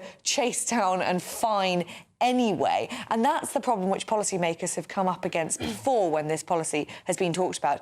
That said, Wes Streeting said over and over again during the election campaign that he was prepared to make really, really difficult decisions on this. And Jeremy Hunt, when he won his seat in the election, actually said that he hoped that Labour would be able to do a better job with reforming the NHS than the Conservatives because it's less of a toxic issue. Olivia, I've just come up with an idea. I think I might submit my idea now to the NHS system. What if the NHS, when you booked an appointment, it didn't charge you any money, but it said, this will cost the NHS £250. And you click that button knowing that that will cost the NHS that amount of money. People don't care. They only care about their own pocket. No, I think that would make people stop and think, do I really need to go? I don't know. At my father-in-law's trust somewhere in Cornwall, that does happen.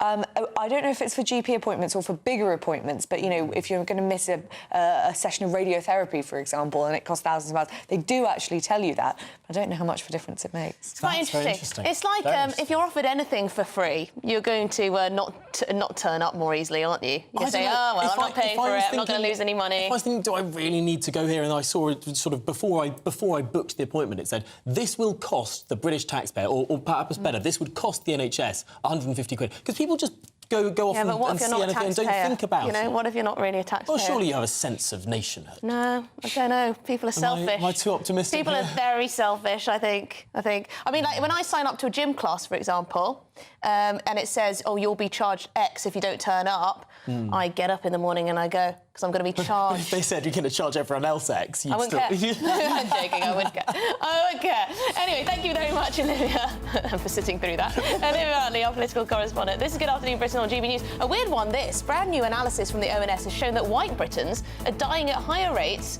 than ethnic minorities. Why is that?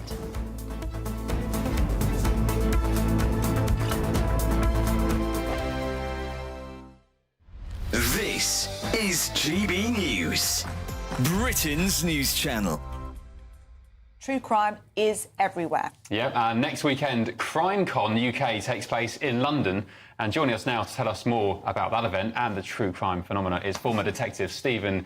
How do you pronounce your surname? Keogh. Sorry, Stephen. That's all right. I should have texted you before. No worries. And Nancy, and again, Nancy, what's your surname? Bourne. Thank you. I'm showing my ignorance there, but thank you both for joining us.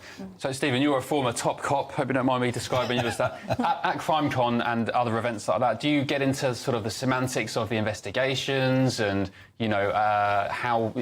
For example, how I was watching something the other night where somebody was unfortunately murdered, but you saw the crime scene investigators trying to work out from which side the person was attacked from. Did the knife come from the left-hand side or the right-hand side? Is it all that kind of stuff? So for me, everything I've done since I've left the police is about sharing that knowledge of investigations, because if you watch TV, they get it wrong a lot. So what we try and do, I'm not the only police officer there, there's experts, so forensic scientists, psychologists, all from that investigative world, just trying to get across, well, actually, this is how it's really done. This is what we do, not what you're going to see on telly. And I think that's really important. So for me personally, coming along to CrimeCon, I just look at the list of people that are there, honestly, and I'm proud to be associated with them. There are some fascinating people there. People have really fought for justice for their children. People are campaigning for victims, for survivors. So it's an event that when you look at the name, you might think, oh, they're just going to sit there talking about serial killers and what they got up to. Couldn't be further from the truth. It's really about what goes on, how it impacts the victims, how the investigations are carried out. It's educational as much as anything. GB News, the People's Channel. I'm Christopher Hope. From pop stars to politicians, I'll interview anybody in a pub who's got a political opinion. Join me every Friday on Spotify, Apple Podcasts, YouTube or gbnews.com, or wherever you get your podcasts. This is GB News, the People's Channel. If you want your news to be straight talking... This is a nightmare for the Conservatives again. Down to earth. It's not just Nottingham where this is happening, is it? And most importantly, honest. Hard-working, middle-class taxpayers, they'll get their book thrown at them. Then catch me, Martin Daubney, Monday to Friday, 3 till 6 p.m. on GB News, Britain's news channel. In the GB Newsroom, we bring you the news as it happens. With our team of dedicated journalists across the UK. We're ready to keep you up to date with what's happening every half an hour, every single day. Bulletins here on GB News. The People's Channel. Britain's news channel.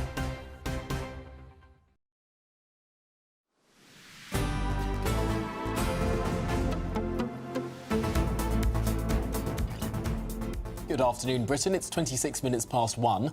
Now, here's one for you. New analysis from the Office for National Statistics has revealed that white Britons are dying at a faster rate than ethnic minorities, despite being more affluent. Yes, so experts say the disparity can largely be blamed on lifestyle choices, with white Brits far more likely to smoke and drink alcohol. OK. Oh, well, it's all our fault. So to discuss this, we're joined by the former chairman of the Race and Ethnic Disparities Commission, Lord Tony Sewell. Thank you so much for joining us, Lord Sewell. My initial thought when I read this statistic was, is it not the case that the white population is older and the ethnic minority population is younger? Has that been accounted for in these statistics? I'm not sure, but one of the things that we need to be very clear about is that the data is about poor white population rather than the white population as a whole. And I think that's got to be considered in this. And as far as I can see, there is really a kind of need to look at the lifestyle of those groups. And I'll be honest with you, I can actually pinpoint you to certain areas. Let's be horrible here. Let's go to Blackpool. I don't know if you've got any affinity to Blackpool. OK, straight to Blackpool. I love the beach. It's got one of the worst health outcomes in the country. And if you look at what goes on there, it very clearly is to do with people's choices in terms of their lifestyles. And I think that's that's a main thing to do. I mean, you could say, yes, it's poverty as well, education, but it's definitely a lifestyle choice. And therefore, what we should be doing is thinking about how we can focus on that group to make those changes. Yeah, I think, to be fair, this data does control for age. So it wouldn't be just that white Britons on average are older than ethnic minorities. I wonder if, as well as lifestyle, because I can certainly see that in a lot of deprived areas where the majority of people are white, there is a lot of drinking, there is a lot of smoking, there is, unfortunately, a lot of drug taking as well. But could it also be access to healthcare? Because ethnic minorities tend to live in cities. And a lot of white Brits live out in rural communities or in, seaside areas where perhaps there isn't as instant access to healthcare. Could it be that as well? Not really. I don't think necessarily. I mean, it's a thought, but I think we can't run away from that whole kind of attitude that, I mean, for example, we do know that once we had cut down on smoking, that was a significant health kind of issue for everybody. And, I don't know if you two look very young, but I can remember a time when you could actually smoke on the back of an aeroplane, I mean, the good old days. That's how bad things were. The good old days. But I mean, look, we got a real issue here in terms of that group. But can I just say one thing? Hang on, do Black Brits, Asian Brits not smoke at the same levels? Do we know that? Well, let's look at that group, because, I mean, if we break it down, the health outcomes are not the same for Black, in inverted commas, as it was for Asian. So, for example, if you were to look at specifically Bangladeshi and Pakistani groups, they are more orientated towards having kind of health disparities that are negative in terms of, looking at diseases, chronic diseases that... diabetes and things like that. Heart disease, things like that. And whereas that's not the case for, say, the Indian population. And then I mean, one interesting statistic I found was that the ethnic group, of all the ethnic groups that live the longest, is actually females from a West African, from a Nigerian background. They live the longest. So it bodes well for Kemi Badenoch if she wins the... But not the men. But not the men. Interesting. Lord Sewell, doesn't this get to the nub of it? We were talking about sort of ethnic minorities as one homogenous blob living longer rather than white working class Brits. But I mean, what we've just been discussing is actually ethnic minorities aren't one big homogenous blob, and people don't all behave the same. I mean, how helpful is it to try and divide people into 2 categories, or should it be 5 categories, 15 the Chinese categories? are doing the best, apparently. At what point have we sort of divvied up things into sort of the salami slices that show anything useful? Exactly. I think when we did our research, we took hell because we didn't say that everything was determined by these big categories around race, and we went for these divisions. And I thought that that was important to look at, slice it up into those specific categories. As you were speaking, one of the things that I do think that drives the health issues is geography. And that's what we looked at. So, for example, I think, you could have white groups who are doing quite well health outcomes, who live in different areas, maybe in Norfolk, where they may be in Cornwall. But if you go, as I say, to Blackpool, if you go to some of the South Coast areas, you may well find that the situation is different. So where you live is the key driver here, rather than, necessarily your ethnicity. And then, of course, within those ethnic groups, as I said to you before, you have different outcomes for different groups. And that's because of economics, maybe something genetic, but lifestyles, things like that. It's such a complicated picture. Such a complicated... We'll have to leave it there. We'll have to leave it there. But thank you very much indeed. Really interesting to get your thoughts on this. Lord Tony Sewell, CBE, who's the former chairman of the Race and Ethnic Disparities Commission. Let us know what your thoughts are. Do you think it's geography that's to blame, culture, lifestyle? Let us know. This is Good Afternoon Britain on GB News. And lots more coming up on today's programme, including Happy Trafalgar Day. Yes, but how much does the general public actually know about Trafalgar Day? We'll be live in none other than Trafalgar Square to try and find out after your headlines.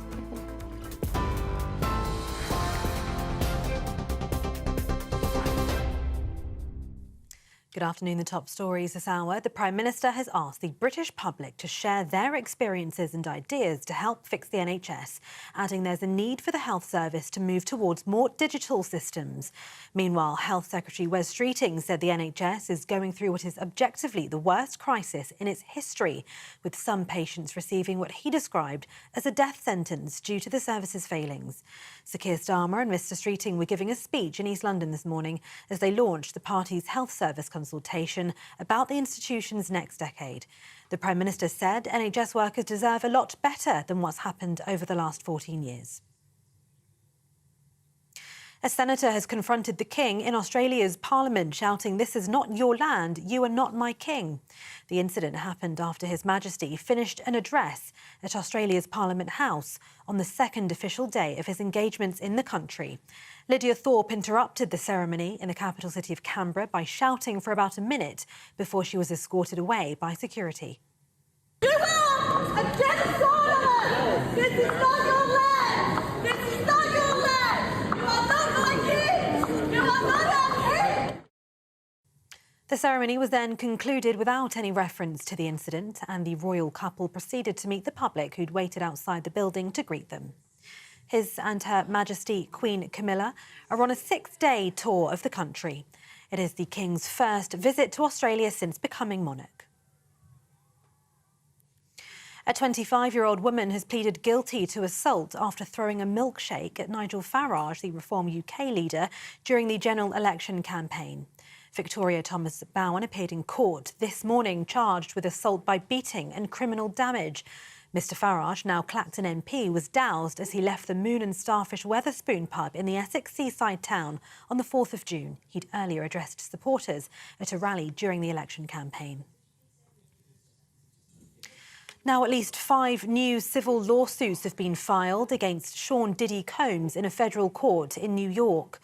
2 men and 3 women accused the hip-hop mogul of sexually assaulting them while at various parties in LA, New York and Las Vegas. The youngest plaintiff was 13 at the time of the alleged incident. Mr. Combs remains in custody. He's separately facing federal charges of sex trafficking and racketeering, which he denies. His lawyers recently dismissed the flurry of lawsuits as clear attempts to garner publicity. And more than 100 flood warnings remain in place across the UK today following Storm Ashley. The storm's battered parts of the country with hurricane-force winds and torrential rain as more flights and trains are cancelled. The New Road cricket ground in Worcester was completely submerged in water. Rail and flight delays continue due to the 80-mile-per-hour winds as UK is put on high alert for that flooding. And those are the latest GB News headlines for now. I'm Tatiana Sanchez. More from me in half an hour. For the very latest GB News direct to your smartphone, sign up to News Alerts by scanning the QR code or go to gbnews.com/alerts.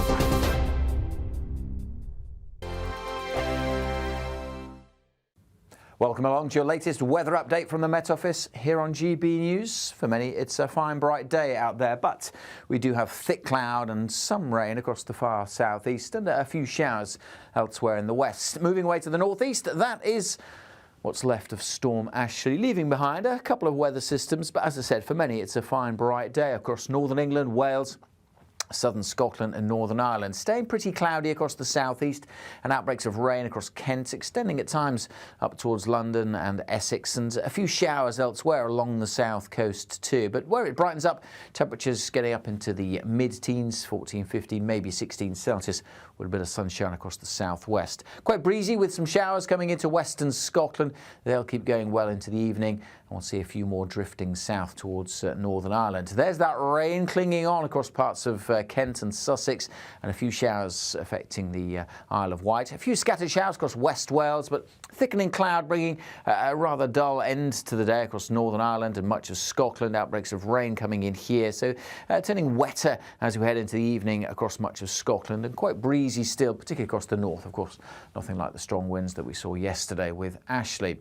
Staying quite breezy through the night, and we'll see a few more of these outbreaks of rain trickling south, clearing from Northern Ireland, turning up across northern England and eventually Wales. The rain across the far southeast will clear. It could turn foggy here for a time, so be aware of that through the first part of tomorrow morning. Temperatures dipping down to single figures, so quite a chilly night. Where we keep this zone of cloudier weather across West Wales, Northern England, it will stay a little milder, but a fairly grey start then here into tomorrow. There will be further outbreaks of showery rain, just trickling southwards, nothing too heavy, but clouding over across the southeast, whereas it brightens up further north, a few sunny spells, just 1 or 2 showers in the northwest. And again, in the sunshine, feeling quite pleasant with temperatures in the mid-teens. The latest GB News travel. In Kent, the M25 clockwise currently closed. That's been causing severe delays due to emergency repairs following an earlier lorry fire. That's from junction 5 at Sevenoaks to junction 6 at Godstone. In Buckinghamshire, long delays continue for the M25 anti-clockwise. We've still got one lane out of action following an accident just before junction 16 at the M40. Congestion trailing back to just before junction 18 at Chorley Wood. For Essex, severe delays and 2 lanes closed due to emergency repairs at the M25 Dartford Tunnel anti-clockwise. That's from Dartford on towards Lakeside. And in Oxfordshire, it's queuing due to an earlier accident on the M40 northbound from junction 11 at Banbury on towards junction 12 at Gaydon Road, not causing too much in the way of delays further eastwards. That's the latest. You can stay up to date throughout the day by visiting our website gbnews.com.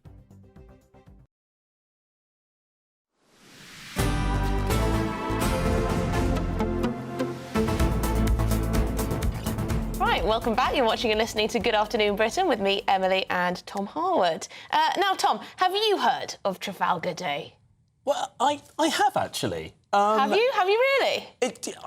Because I'm quite a big fan of sort of naval history and sort of, I don't know, sort of everything ensuing from sort of Britain's rise after the Napoleonic Wars. I mean, this was the day that we celebrated sort of British naval supremacy, British military victories. I mean, Trafalgar Day was sort of the day throughout the entire Victorian period, through the early Edwardian period, that this was the biggest sort of point of celebration of British naval supremacy and victory. It sort of declined after the First World War. Because obviously we looked to Armistice Day from that point onwards, and we looked to well, I suppose D-Day after the Second World War as well, and VE Day and all the others, and so sort of it's declined in its prominence, but it is still really important. I mean, without it, well, I hasten to say we'd all be speaking French. So the two world wars sort of superseded it in our sort of historical memory, I think so, in terms of what we look back on. But our reporter, Adam Cherry, he joins us now from Trafalgar Square. Adam, thank you very much indeed for joining us. A big day in British history. Yeah, happy Trafalgar Day, everybody. We are here on Trafalgar Square. Tom, very eloquently putting it, this is a day that everyone knows, of course, in 1805, when the British established naval supremacy over the French and the Spanish at the Battle of Trafalgar. And this man, Ollie's going to tilt up, there we go, there he is, Admiral Lord Nelson, leading the charge there. Hence Nelson's column, everyone's familiar with that. And we're going to tilt back, down, there we go. Unfortunately, he was hit by a French sniper in the battle, so he didn't make it out. But nonetheless, sent Napoleon packing, crucial moment in the war, and established naval supremacy forevermore. I think we need to start a bit of a awareness campaign, though, here on Trafalgar Square, because not that many people I've been speaking to seem aware of it, and we need some more enthusiasm. I think we need a bank holiday. We need to go all guns blazing, so to speak. We need a massive campaign, so I'm starting that today, guys. I'm going to be speaking to some people. In the next hour, you'll see the fruits of my labours. Absolutely, Adam. I can see some sort of people milling around, as they always do, on Trafalgar Square, sitting on the lions, which I know you're not supposed to do, but everyone should do, because it's right and proper and well in with the spirit of things. No, Tom, we don't condone that sort of thing on this channel. No, we absolutely do. That's completely proper. But Adam, I am fascinated to know, number one, how many people know what the Battle of Trafalgar was. Number two, if they know that today is anything to do with it. And number three, well, really, if they can name the guy at the top of the column, I think that would be the most basic sort of question. I think would be a good one to ask. Can you put that to the public? Yeah. I will. That's my task, and I'll be talking to them as soon as we're done here, and you'll find out in the next hour just how clued up the British people are on this crucial part of history. Fantastic stuff. Adam Cherry, our reporter there in Trafalgar Square for us on Trafalgar Day. Sometimes we are a little bit disappointed with the great British public in terms of their historical knowledge. I mean, we've done a few Vox Pops in our time, and sometimes, you know, people weren't listening in their history classes. And yet it's a Monday lunchtime in October. It's not the brightest day. I mean, how many people in that square will actually be... I mean, a lot of them will just be tourists, won't a lot of them won't be British, so they may not have a clue. I suppose it's a test, really, of people who've come to Britain. How much do they know about this sort of seminal moment? You might find some French and some Spaniards to talk to, to goad, perhaps. Oh, no. Never. I think the French and Spanish are probably... I think we're all better off for the fact of British naval supremacy, of Pax Britannica. And actually, I mean, it was thanks to British naval supremacy, particularly around the Atlantic, that the slave trade stopped in the ensuing 20 or 30 years after that battle. I mean, if the Brits didn't have naval supremacy, I mean, no other country around the world was trying to put a stop to the slave trade. That was down to the British Navy. Well, anyway, Lord... I was just about to call Adam Lord Cherry. Lord Horatio Nelson. And maybe that's why. Adam Cherry is going to speak to the public and find out if they have the foggiest about Trafalgar Day. Hopefully they do. But in other news, talking about British tourists this time, not those in Trafalgar Square, they've been swarmed in Tenerife because angry locals are campaigning against holidaymakers on the Canary Islands. It's really kicking off, actually. They really are swarming anyone who appears to be a tourist. We're going to be speaking to an expat who's leading an anti-tourism campaign. Turkeys, Christmas.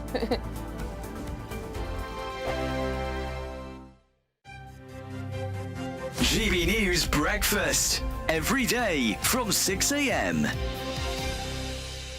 Right, we're having beans this morning. Beans for breakfast. There's no better breakfast, is there? I like beans on toast for breakfast. So do I. I would actually call myself a baked beans connoisseur. Would you? Well, we can put you to the test. Tell us what the story is.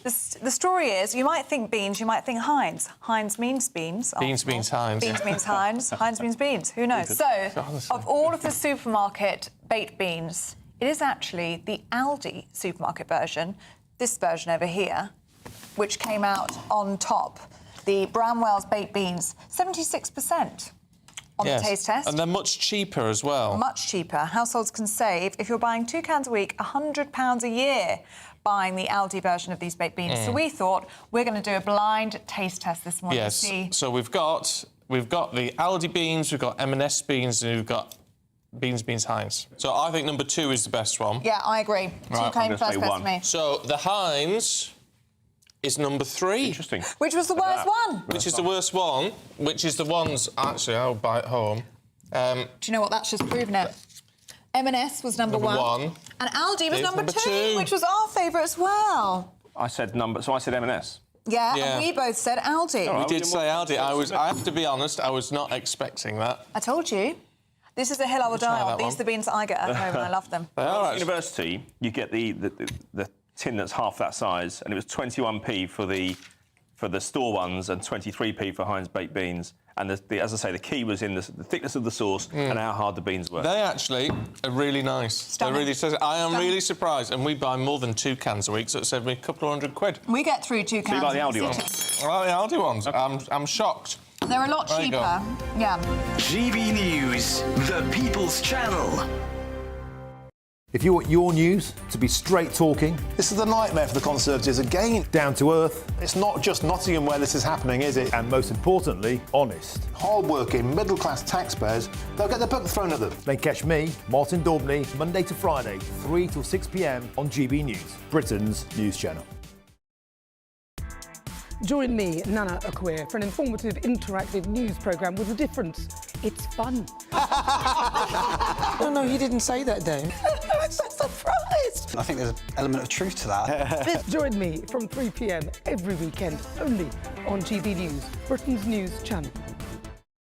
Every Saturday, 10 till 12, we'll bring you all of the news that you need to know. We'll also remind you that there is so much to smile about. It's my favourite time of the week. I get to relax, enjoy some light-hearted stories, and let Ellie teach me about fashion too. That's Saturday Morning Live, every Saturday, 10 till 12. Only on GB News, Britain's news channel.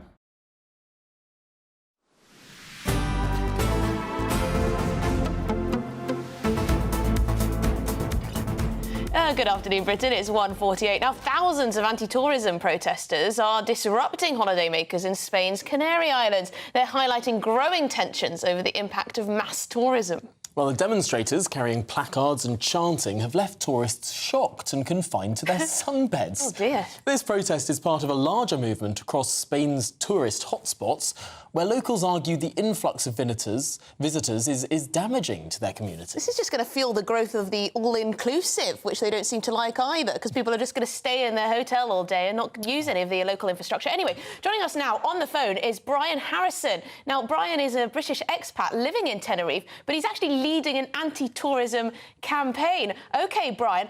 Brian, thank you very much for joining us. So what's changed in a place like Tenerife? Is tourism completely out of control? Is it ruining everything? Hi, good afternoon. Just correct one point. I'm not an expat. I am an immigrant to Spain. Even though I was born in the UK, I spent the majority of my life in Spain and in Canaries. So just to give a bit of context on that. Yes, sorry, Brian, what do you think the difference between an immigrant and an expat is? They're not against tourism. They're against what's become a mass tourism crisis in many parts of Spain and the Canary Islands. Salva la Tejita, which I'm a member of the association, is one of 70 organisations who have organised these protests, and not one of these organisations is against tourism. Not one. Okay. The only thing we need to stress is that tourism needs to be regulated. An island is a limited territory. It's not a continent. And at the moment, the water supply is running out because of over-tourism. The sewage treatment is saturated. The roads are gridlocked. There's just no more space. In addition, because of the availability of tourists to come in and restricted, a lot of constructors are building on the last parts of land available, which are protected areas, which is what actually triggered the first protest in April, which was in the capital of each island. Hang on, Brian. Sorry to interject, but we've looked a lot at maps of Tenerife on this channel, particularly around the time that Jay Slater went missing. One of the things that I noticed, actually, is that the vast majority of the island is not developed. I mean, there's miles and miles and miles of sort of fairly arid landscape. I mean, surely it would be beneficial to the island to have tourists come, pay their tax, contribute to the local economy, and then more infrastructure could be built thanks to all that flood of money. Well, first of all, a lot of these areas you see, they're huge valleys and they're huge ravines. There's no way you can construct anywhere near these. Also, they're some of the last protectors. That's not viable. That's not a viable argument, I'm afraid. All the available land, which was previously authorised to construct on, that's all been built on. So what the local governments are doing, they're trying to convert from protected land, where there's protected endemic flora and fauna, at risk of extinction, and they're trying to authorise building on these areas, obviously. Now, there's already huge amounts of hotels and tourist areas. There's massive amounts. It'd be impossible to fill all these hotels. There's also a lot of buildings which need renovation. They're empty. Why not renovate these buildings instead of encroaching upon protected area? How do you think the balance should be struck here? Because clearly, you know, a lot of the economy of Tenerife relies on visitors coming and using the hotels, the restaurants, the beaches, the resorts, etc. But you say there's a huge amount of, you know, tension there. People aren't seeing the benefits of the tourism, the mass tourism. So how do you strike a balance without losing all of that money? You know, you don't want to push away tourists who are spending money and keeping the economy going. Well, all of the studies by universities around the world and different institutions indicate that, in general, if the Canary Islands reduce tourism by approximately 30%, then it would fall into the bracket of being sustainable. Now, maybe 10, 15 years ago, when it was at that level, the tourism was still bringing in revenue. But the island is a lot better off, because another aspect is that I'm not sure if you're aware of this, but in Spain as a whole, and this is a certified figure, over 90% of holiday rentals aren't legal. They're not certified. They're not registered. Many of these properties have been bought up by people from different countries who are using platforms such as Booking, Airbnb, and they're not paying any tax in Spain at all. The money's not arriving at the island. There's absolutely no regulation. This is something which needs to be addressed. And yeah, Brian, we've only got about 10 seconds, so in a word, if you would. Okay. What about why are you targeting tourists about this? Surely you should be talking to the Spanish government rather than holidaymakers. That's all been tried. That's already been tried. And this is the only way we can get the attention to get the politicians to talk to us. Well, I had a lovely time in Tenerife when I went. Thank you very much, Brian Harrison. You're living in Tenerife. Fantastic. Thank you very much indeed. We've got lots more coming up on today's show, so don't go anywhere.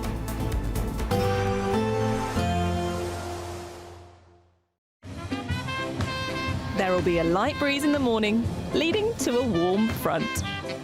Boxed heat pumps, sponsors of weather on GB News.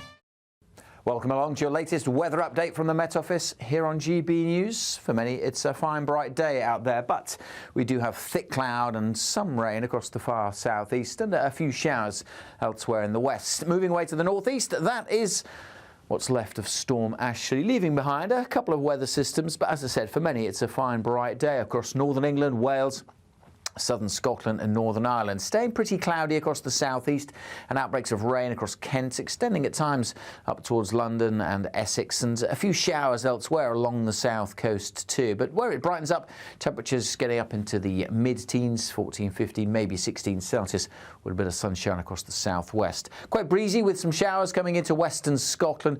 They'll keep going well into the evening, and we'll see a few more drifting south towards Northern Ireland. There's that rain clinging on across parts of Kent and Sussex, and a few showers affecting the Isle of Wight. A few scattered showers across West Wales, but thickening cloud bringing a rather dull end to the day across Northern Ireland and much of Scotland. Outbreaks of rain coming in here, so turning wetter as we head into the evening across much of Scotland, and quite breezy still, particularly across the north. Of course, nothing like the strong winds that we saw yesterday with Ashley.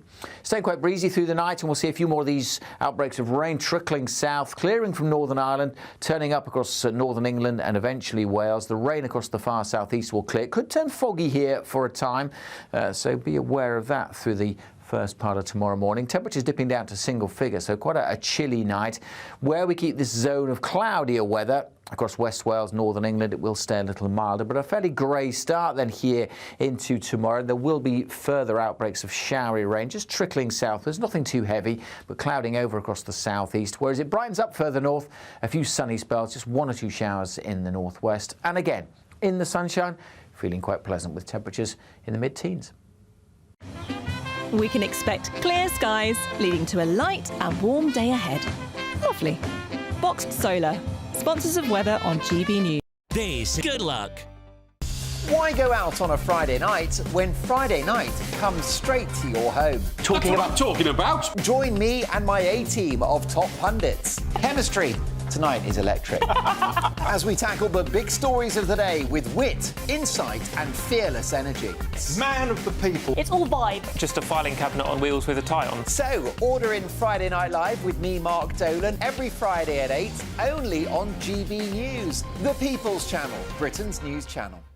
Hi there, I'm Michelle Dewberry, and I'm going to take a second to tell you all about my show, Dubes & Co. We start off with the issues of the day. We then bring in both sides of the arguments. We get rid of the disrespect. And then you throw me into the mix. And trust me, I'll tell it exactly how it is. And then, of course, the magic ingredient, you at home. We mix it all together, and what have we got? In my opinion, the best debate show in town.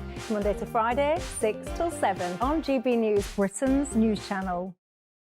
It's Patrick Christie's Tonight, and here we do things differently. It's explaining the absolute madness of this, doesn't it? It's explosive. I mean, this is very good. It's lively. 850. Your government sat there, Sean, and it did nothing. It's controversial. And the Middle East has been in turmoil since before I was born. It's everything you need to kickstart your evening. Everyone's had their Weetabix tonight. I love to see it. That's Patrick Christie's Tonight, weeknights from 9 p.m.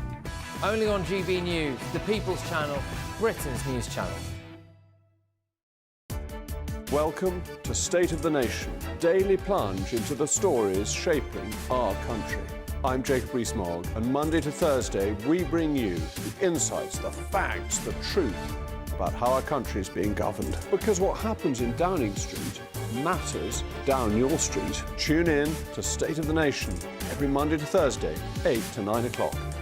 Only on GB News, the People's Channel, Britain's news channel.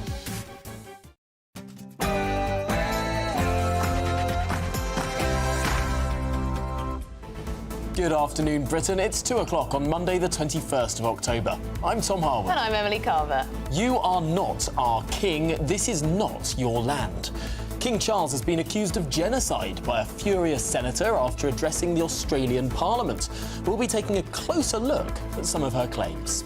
Yes, and patient privacy fears. Health Secretary Wes Streeting, he's unveiled plans to store your private health records in a centralised NHS database. What could possibly go wrong?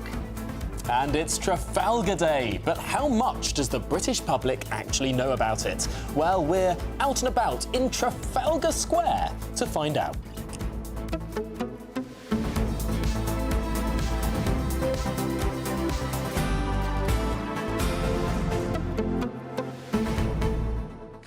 Yes, well, there's a lot going on today. We've got Trafalgar Day, we've got huge changes within the NHS. What else have we got?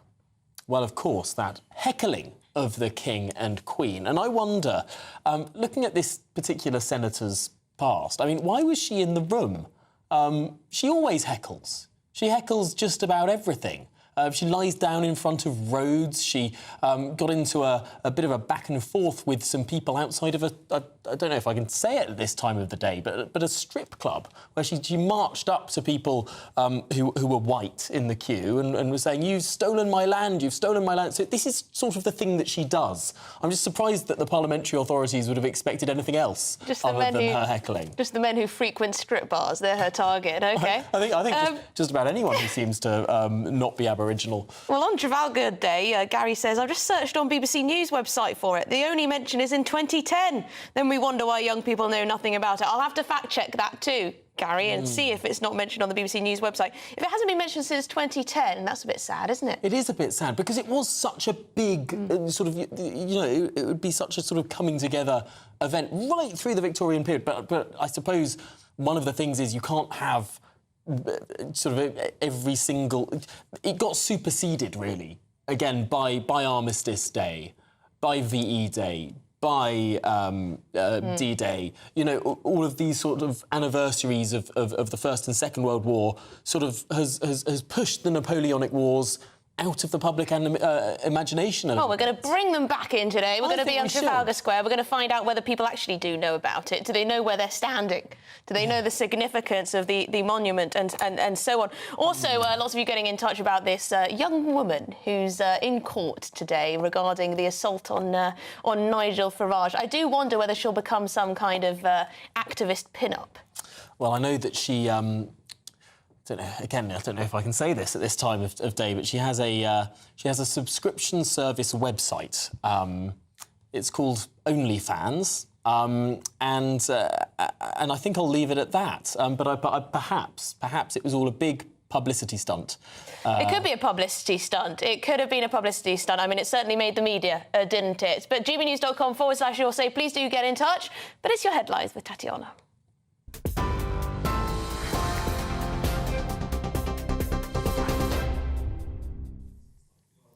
Emily, thank you very much. The top stories this hour. The Prime Minister has asked the British public to share their experiences and ideas to help fix the NHS, adding there's a need for the health service to move towards more digital systems. Meanwhile, Health Secretary Wes Streeting said the NHS is going through what is objectively the worst crisis in its history, with some patients receiving what he described as a death sentence due to the service's failings. Sir Keir Starmer and Mr Streeting were giving a speech in East London this morning as they launched the party's health service consultation about the institution's next decade. The Prime Minister said NHS workers deserve a lot better than what's happened over the last 14 years. What we want to achieve is a situation where we reimagine the NHS, make it fit for the future, and where in 10, 20, 30 years people look back at what we did and say that was the government, that government of 2024, that Labour government, that made sure the NHS is fit for the next 75 years. And we want you to be part of that, not just because you're working within the NHS, but of course because you will have the best ideas. A senator has confronted the King in Australia's Parliament, shouting, "This is not your land, you are not my king." The incident happened after His Majesty finished an address at Australia's Parliament House on the second official day of his engagements in the country. Lydia Thorpe interrupted the ceremony in the capital city of Canberra by shouting for about a minute before she was escorted away by security. You are a genocide! This is not your land! This is not your land! You are not my king! You are not our king! Well, the ceremony was then concluded without any reference to the incident, and the royal couple proceeded to meet the public who'd waited outside the building to greet them. Well, His and Her Majesty Queen Camilla are on a 6-day tour of the country. It's the King's first visit since becoming monarch and his biggest tour since announcing his cancer diagnosis in February. A 25-year-old woman has pleaded guilty to assault after throwing a milkshake at Reform UK leader Nigel Farage during the general election campaign. Victoria Thomas Bowen appeared in court this morning, charged with assault by beating and criminal damage. Mr Farage, now Clacton MP, was doused as he left the Moon and Starfish Wetherspoon pub in the Essex seaside town on the 4th of June. He'd earlier addressed supporters at a rally during the election campaign. In other news, Robert Jenrick has vowed to crack down on grooming gangs, saying gang members should face whole life prison sentences. The Tory leadership candidate says there needs to be changes to the sentencing guidelines and impose whole life sentences on members of grooming gangs, which would mean convicted offenders would never be released from jail. Currently, the maximum sentence for grooming under the 2003 Sexual Offences Act carries a minimum term of 14 years.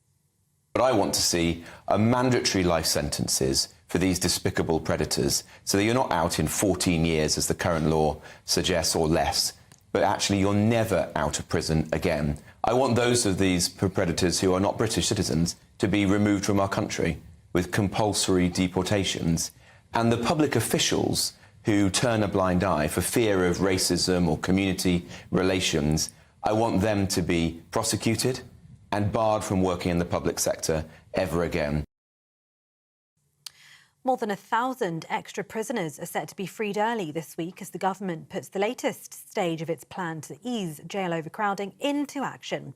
Tomorrow, around 1,100 inmates will be released as the policy is expanded to those serving sentences of 5 years or more. It follows the first release of around 1,700 prisoners from jails across England and Wales last month. This came after the Justice Secretary Shabana Mahmood announced plans in July to cut temporarily the proportion of sentences inmates must serve behind bars from 50% to 40%, as the Ministry of Justice said overcrowding had pushed jails to the point of collapse. US news now, and at least 5 new civil lawsuits have been filed against Sean Diddy Combs in a federal court in New York. 2 men and 3 women accuse the hip-hop mogul of sexually assaulting them at various parties in LA, New York and Las Vegas. The youngest plaintiff was 13 at the time of the alleged incident. Mr Combs remains in custody. He's separately facing federal charges of sex trafficking and racketeering, which he denies. His lawyers recently dismissed the flurry of lawsuits as clear attempts to garner publicity. And more than 100 flood warnings remain in place across the UK today following Storm Ashley. The storm has battered parts of the country with hurricane-force winds and torrential rain, as more flights and trains have also been cancelled. The New Road cricket ground in Worcester was completely submerged. Rail and flight delays continue due to those 80-mile-per-hour winds as the UK is put on high alert for flooding. And those are the latest GB News headlines for now. I'm Tatiana Sanchez. More from me in half an hour.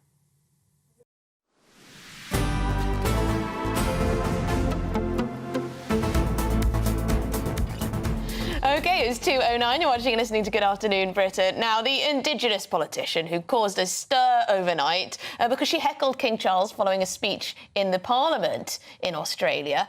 Well, yes, she accused the royal family, Lydia Thorpe, of committing genocide. Yeah, she said the monarch should answer for the thousands of massacre sites throughout the country. Let's take a listen.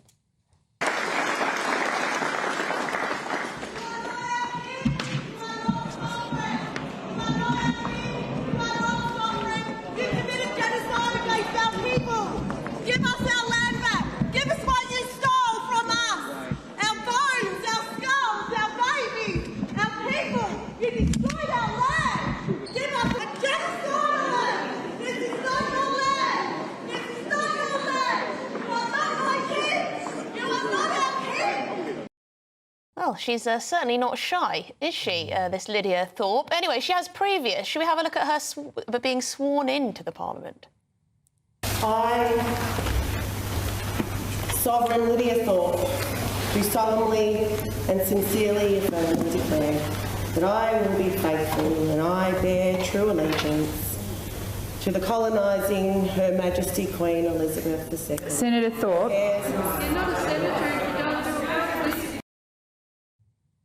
Goodness me. Well, let's get the thoughts of the author James Wisden, who's a Republican down under. James, thanks so much for joining us. I mean, is it really appropriate to sort of start shouting about all this sort of stuff that happened 250 years ago at a moment when the King and Queen come to Parliament? Well, it's Woodhausen is my name, and I'm not down under. I might feel down under, but I'm talking from Putney. She is a bit of an attention seeker. She did date the ex-president of a biker gang in Australia. I don't hold that against her. But as a Republican, I think one must make the argument against the monarchy, if one's in Britain, in a clear written statement, not indulge in the narcissistic politics of the performative gesture, which is what she's done. She was a top leader of the Green Party in Oz, so that kind of behaviour comes naturally to them in the same way as Just Stop Oil. She despises the national flag.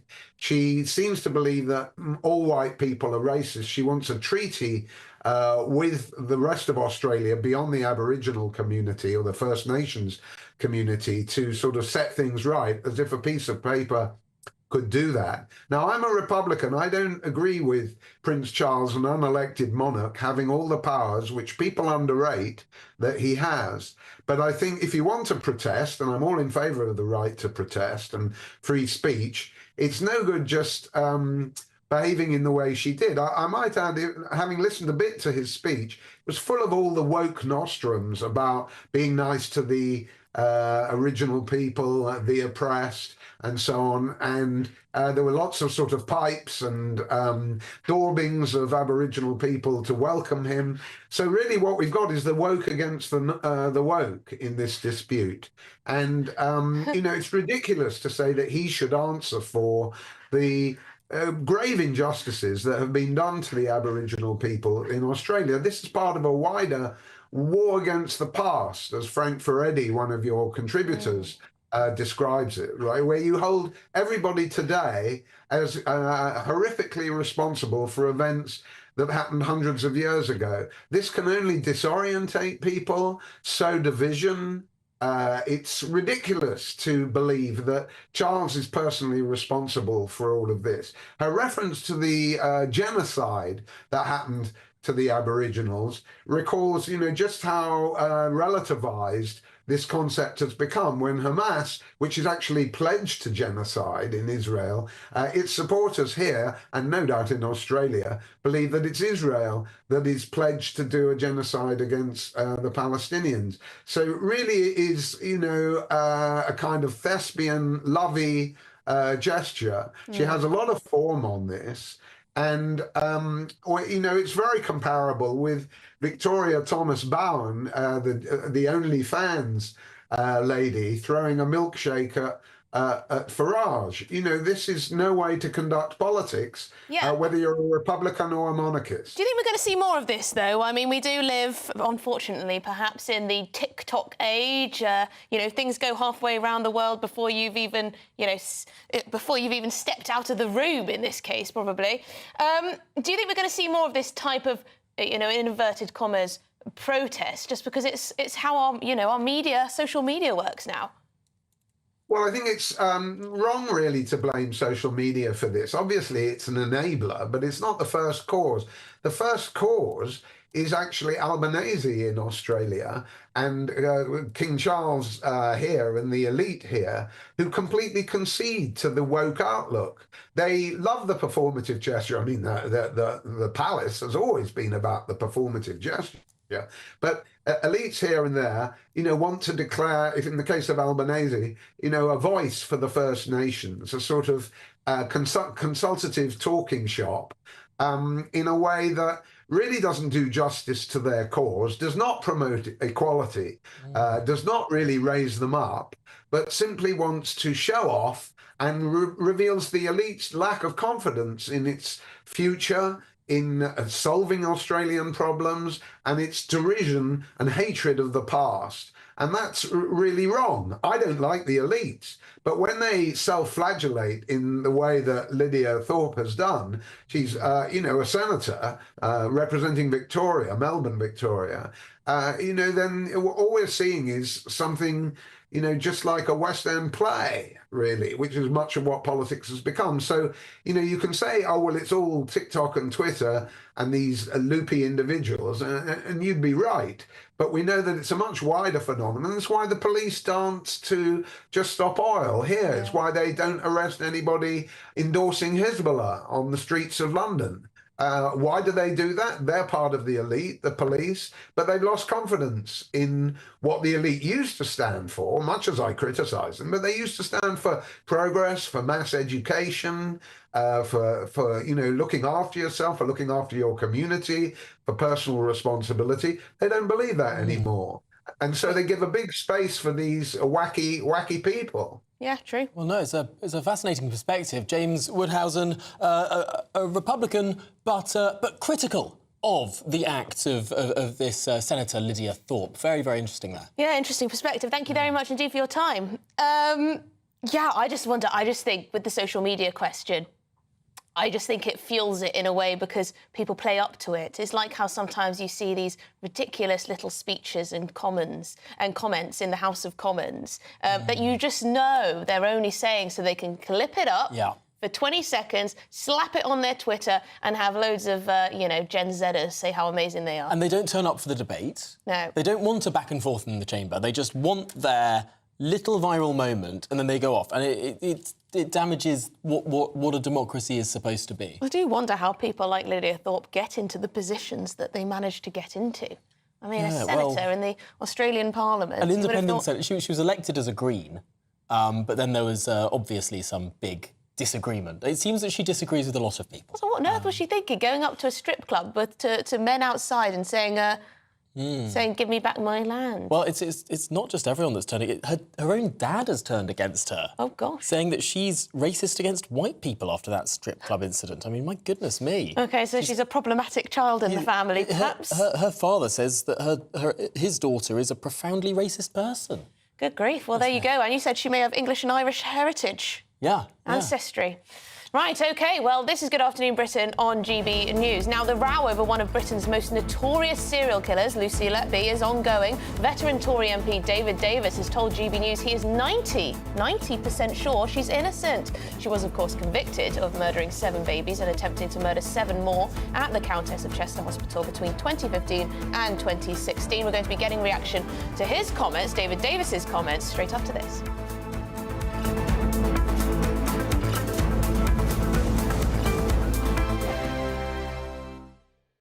This is GB News, Britain's news channel.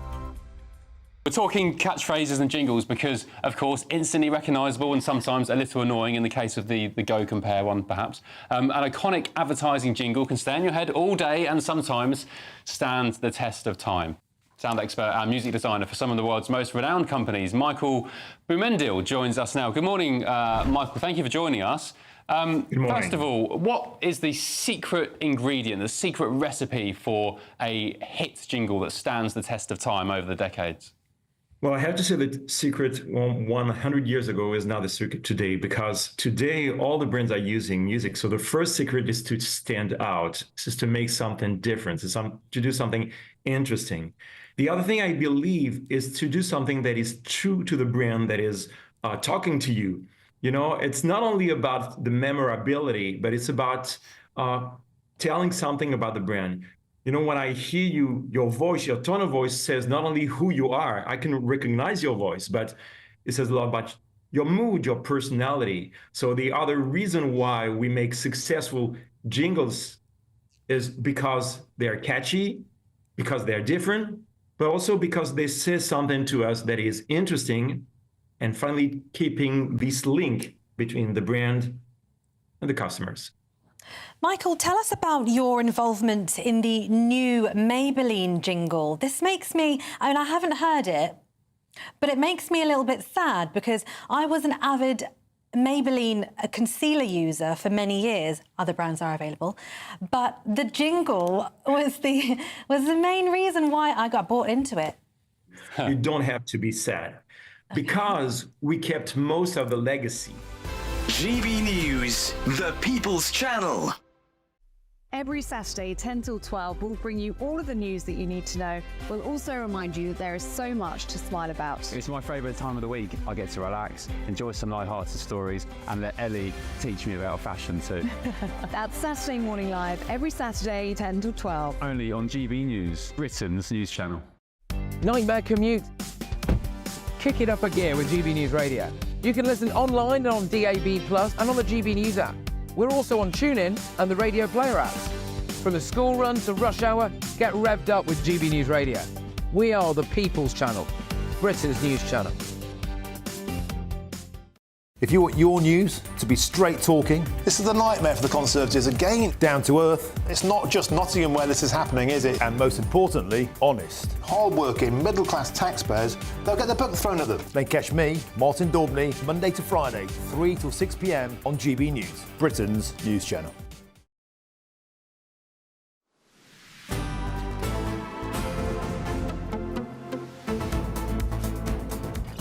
OK, good afternoon, Britain. It's 2:21. Now, former Brexit Secretary and Tory MP David Davis, he's been making the headlines. He's told GB News he's 90% certain former nurse and convicted baby killer Lucia Letby is not guilty. Well, let's take a listen to what he had to say to our political editor, Christopher Hope, when they sat down over the weekend. You're investigating the Lucy Letby trial. Yeah. What's the update on that? Was it a miscarriage of justice? Have you met with her yet? No, I haven't met with her. I mean, I'm not worried about it. And people ask, would I meet with her? I said, yes, if she wants to, but I'm not going to make a judgment of her innocence or guilt by looking at her and saying, you know, are you guilty? I'm judging on the evidence. I spent 3 months going through the evidence. And where are you now? Guilty or not guilty? I think most likely, you can't be certain, but most likely, like 90-odd%, not guilty. So is it time then to retry Lucy Letby? Yeah, I don't want to declare her innocent. I want a retrial. Do it properly. Right, OK, strong stuff from David Davis there. Should we speak to writer Christopher Snowdon about this? Because, Christopher, you've looked into all of this. You've heard what David Davis has to say. He spent 3 months looking over all the evidence. You know, surely there must be an element of doubt here. No, possibly there's an element of doubt, but the idea that David Davis can be 90-odd% certain that she's innocent, I think, is ridiculous. I'm sceptical about how much he's looked into the evidence, quite frankly, because his working hypothesis at the moment seems to be that these babies were killed by a superbug, which isn't at all consistent with any of the medical evidence, any of the eyewitness reports. It would have to be a superbug that was only attacking babies when Lucy Letby was present and went from night shifts to day shifts alongside Lucy Letby and disappeared completely when Lucy Letby was suspended. So, no, I mean, nobody credible, I think, thinks that this was any kind of infection or bug. And yet, Christopher, the charge is, and I've seen a lot of statisticians make this case, that this is about the evidence being selected to sort of match Lucy Letby's shift pattern. They call it the Texas sharpshooter problem, sort of picking the evidence after the fact. What do you say to that? Well, they didn't. I mean, that would, firstly, it should be fairly upfront about that. That would require a conspiracy amongst quite a large number of people who are quite happy to see an innocent woman go to prison for the rest of her life. So I think on the face of it is quite unlikely. But more to the point, perhaps, is the fact that these cases were not picked just because Lucy Letby was present. On the contrary, the medical expert looked at these cases blind, didn't know who was on duty, and then gave the ones he believed to be suspicious to the police, at which point it turned out that Letby was indeed present on every occasion. So the fact that she was present when everything, on every suspicious occasion, every murder and a lot of attempted murders, is obviously highly relevant.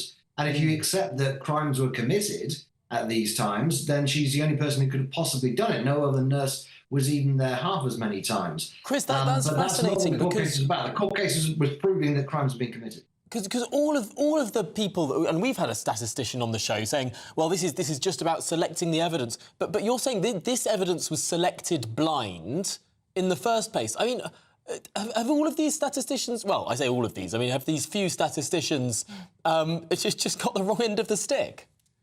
Yeah, basically, I think the statisticians need to stay in their lane on that. Statisticians can be very useful, but no statistical claims were made during this court case. There have been famous incidents in which statistics have been misused in the past, famously Roy Meadow and the case of Sally Clark, in which he quite wrongly said that the chances of 2 cot deaths happening in the same family were 73 million to 1 or something. That was completely wrong. She'd never been given as evidence, and another statistician should have come along to explain why it's wrong. But there's no comparable piece of statistical evidence in the Letby case, other than, it's not even statistical, they just simply said she's at the scene of the crime. You know, they had to obviously establish she was at the scene of the crime, because if she wasn't, she couldn't have done it. But that's as far as it goes.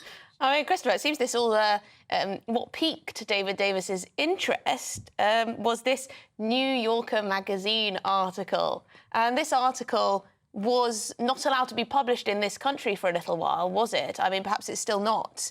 And clearly he thought that was a bit suspicious. And then from there, he went on to read huge amounts of transcripts from the trial, studying the scientific evidence, etc. This one article did really get this whole conversation going, didn't it? Yeah, and there was a sort of Barbara Streisand effect around it. I mean, there were reporting restrictions in place while Letby was being tried again for the murder of baby Kay. And during that time, the New York article came out, and the fact that it was sort of forbidden fruit, I think, got a lot of people interested in it. That article is extremely one-sided and doesn't discuss a huge amount of the evidence that was presented. And so people shouldn't really be making their minds up on that. We don't have the full transcripts, which I gather run to something like 7 million words. There's no way David Davis has got the full transcript. You might have seen fragments of it here or there. But quite honestly, there's stuff that's very easily available in the public domain already, which would disprove his theory that this is a superbug. What about, just lastly, what about just a couple of people getting in touch? They're talking about this door swipe data. Now, I understand that was a contentious point. Some people saying that it wasn't shown accurately or it was withheld from the initial trial. What do we know about that? The door swipe data only applied, as far as we know, to the case of baby Kay, which is a case of attempted murder that the jury couldn't find a verdict for the first time. That's the one she was retried for months later. And basically, the door swipe data said people were going in when they were going out. So it's quite an important mistake, except for the fact that that was corrected when she was retried last year. So it had no effects on the original trial, and it didn't have any effects on her retrial because the information was already corrected by then. So there's lots of little things like this come out and people pick up on them. You've got to understand, in a complicated circumstantial case, you can pull away at one thread. But it's all the threads together that make up a strong piece of rope. And Chris, just again, Stuart has written in to say, you're totally wrong. Only cases were considered when Letby was present, but there were numerous cases which were ignored when she wasn't present. How do you answer the charge that there are some babies who obviously died in that hospital when Letby wasn't there and they weren't considered?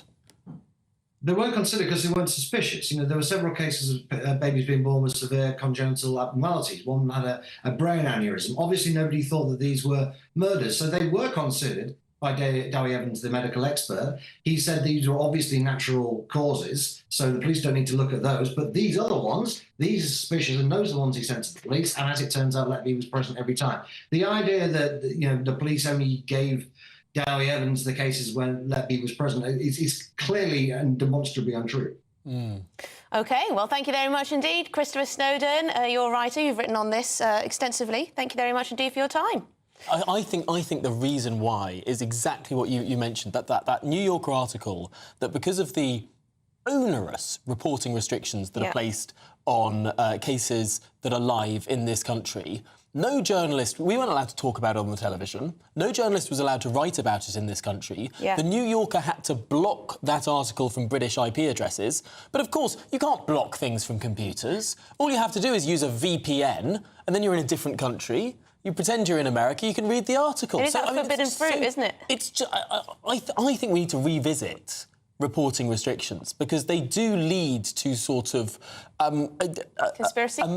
They do lead to conspiracy, yes, but also this sort of, I don't know, like doubt. sort of doubt, subculture of sort of, oh, we're seeing secrets that we're not allowed to see, this sort of... It really does. Them and us and state secrets. And it's not fit for this age. It's not fit for this age when there's so much information being shared so quickly around, which is a good thing in a lot of ways. But when the regulations are so severe, at the same time as you can say absolutely anything you want on social media doesn't really line up, particularly when we're in a global world. Censorship just drives things underground. Absolutely. I can't... surely this must be revisited. I mean, Scamp says, I suppose David Davis thinks the Yorkshire Ripper, Fred West and Harold Shipman are just misunderstood individuals and should also have their cases reviewed posthumously.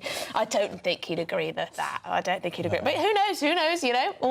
Nadine Dorries has always also been at this, hasn't she? Yeah. Yeah, she thinks Lucia Letby might need to be reinvestigated, retrialled and all of that. And yet our excellent reporter Sophie Reaper, who spent a lot of time at that trial, when we weren't allowed to talk about it, you know, she was there in the room listening to those millions of words that were said over the course of this trial.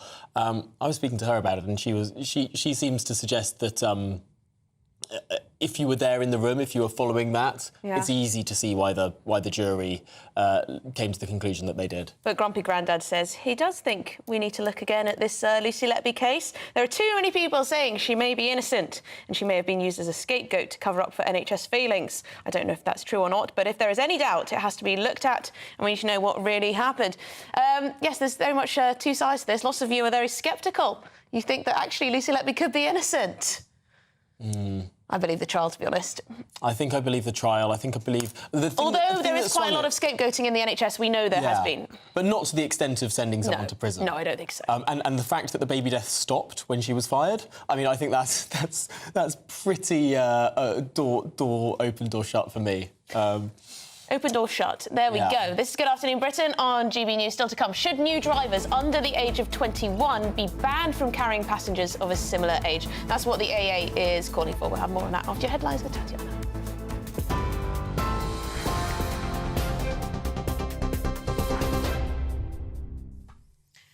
Emily, thank you. The top stories. The Prime Minister has asked the British public to share their experiences and ideas to help fix the NHS, adding there's a need for the health service to move towards more digital systems.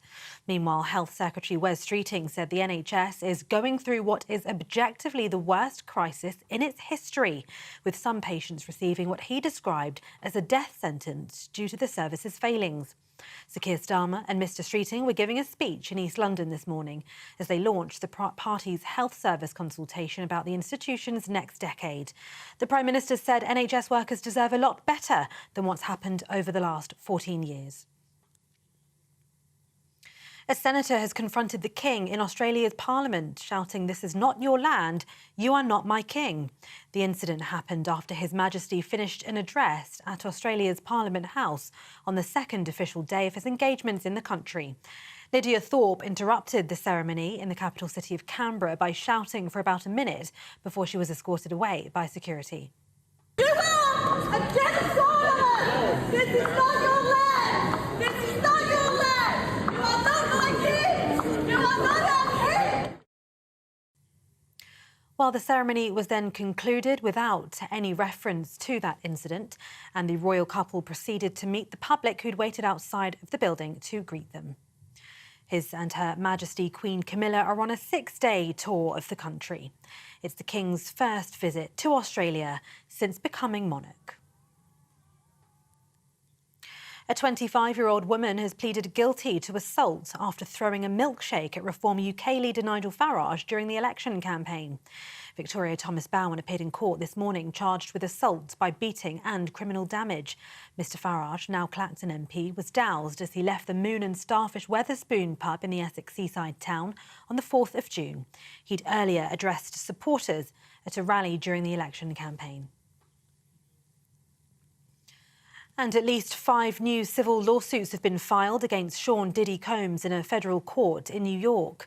2 men and 3 women accuse the hip-hop mogul of sexually assaulting them at various parties in LA, New York and Las Vegas.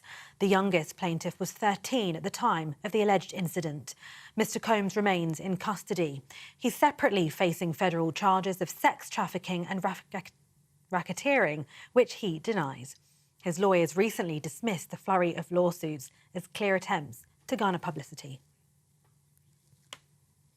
And those are the latest GB News headlines for now. I'm Tatiana Sanchez. More news in half an hour. For the very latest GB News direct to your smartphone, sign up to News Alerts by scanning the QR code or go to gbnews.com/alerts.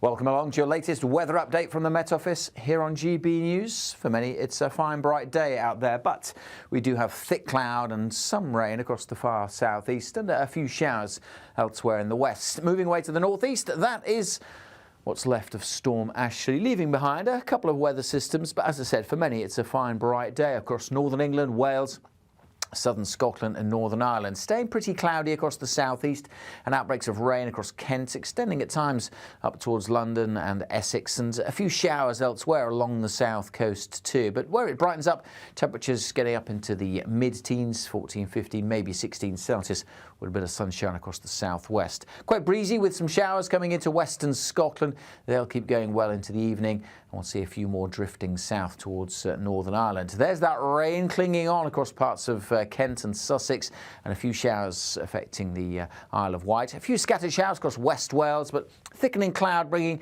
a rather dull end to the day across Northern Ireland and much of Scotland. Outbreaks of rain coming in here, so turning wetter as we head into the evening across much of Scotland, and quite breezy still, particularly across the north. Of course, nothing like the strong winds that we saw yesterday with Ashley.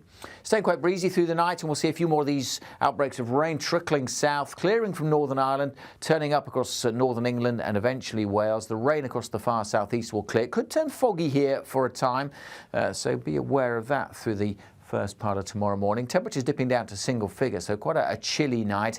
Where we keep this zone of cloudier weather across West Wales, northern England, it will stay a little milder, but a fairly grey start then here into tomorrow. There will be further outbreaks of showery rain, just trickling south. There's nothing too heavy, but clouding over across the southeast, whereas it brightens up further north. A few sunny spells, just one or two showers in the northwest. And again, in the sunshine, feeling quite pleasant with temperatures in the mid-teens. The latest GB News travel. Taking a look at the roads throughout Kent, the M25 clockwise remains out of action following an earlier lorry fire. Severe delays continue due to the ongoing emergency repairs from Junction 5 at Sevenoaks to Junction 6 at Godstone. Congestion back towards Junction 4 at Orpington. For Kent, the M26 westbound, that's still out of action, causing queuing traffic due to problems with the M25. That's from Junction 2A at Rootham on towards Junction 1 at the M25. Congestion back towards Junction 3 at the M20. Taking a look now at the roads throughout Essex, there's severe delays at the moment for the M25 Dartford Tunnel.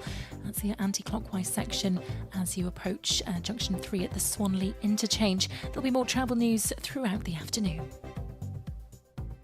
You can stay up to date throughout the day by visiting our website, gbnews.com.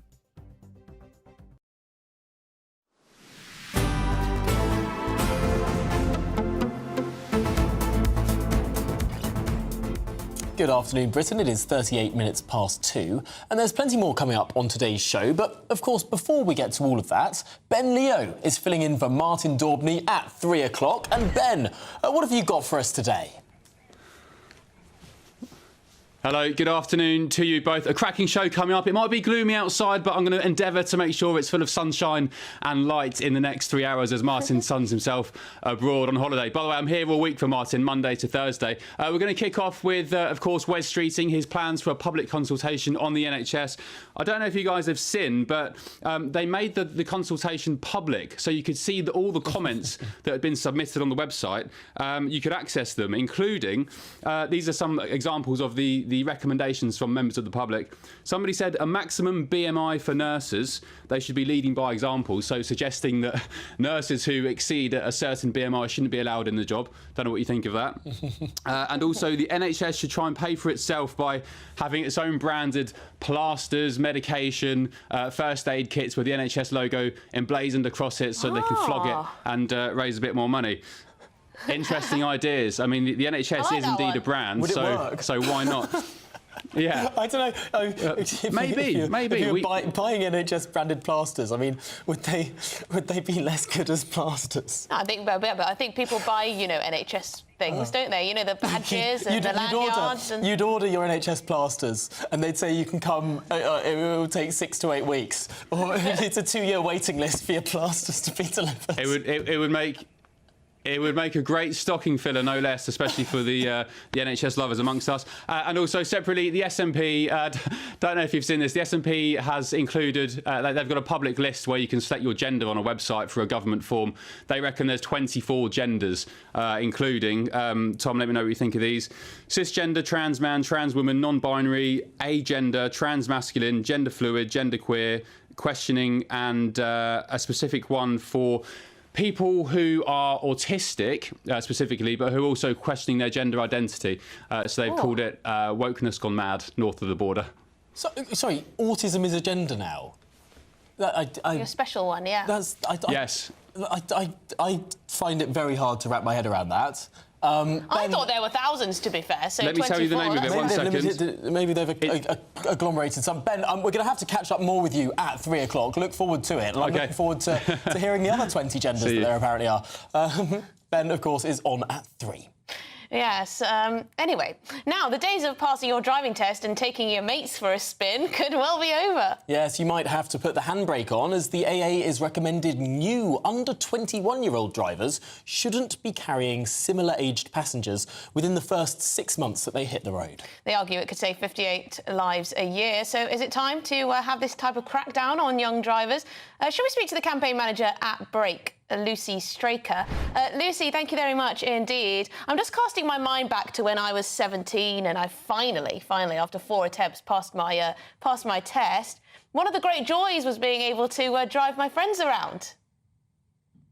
Well, and it's good that you could do that and not have a crash. But there's quite a lot of people out there in that age bracket who are, I think it's like 1 in every 5 people who pass their tests at that stage are going to crash within the first year.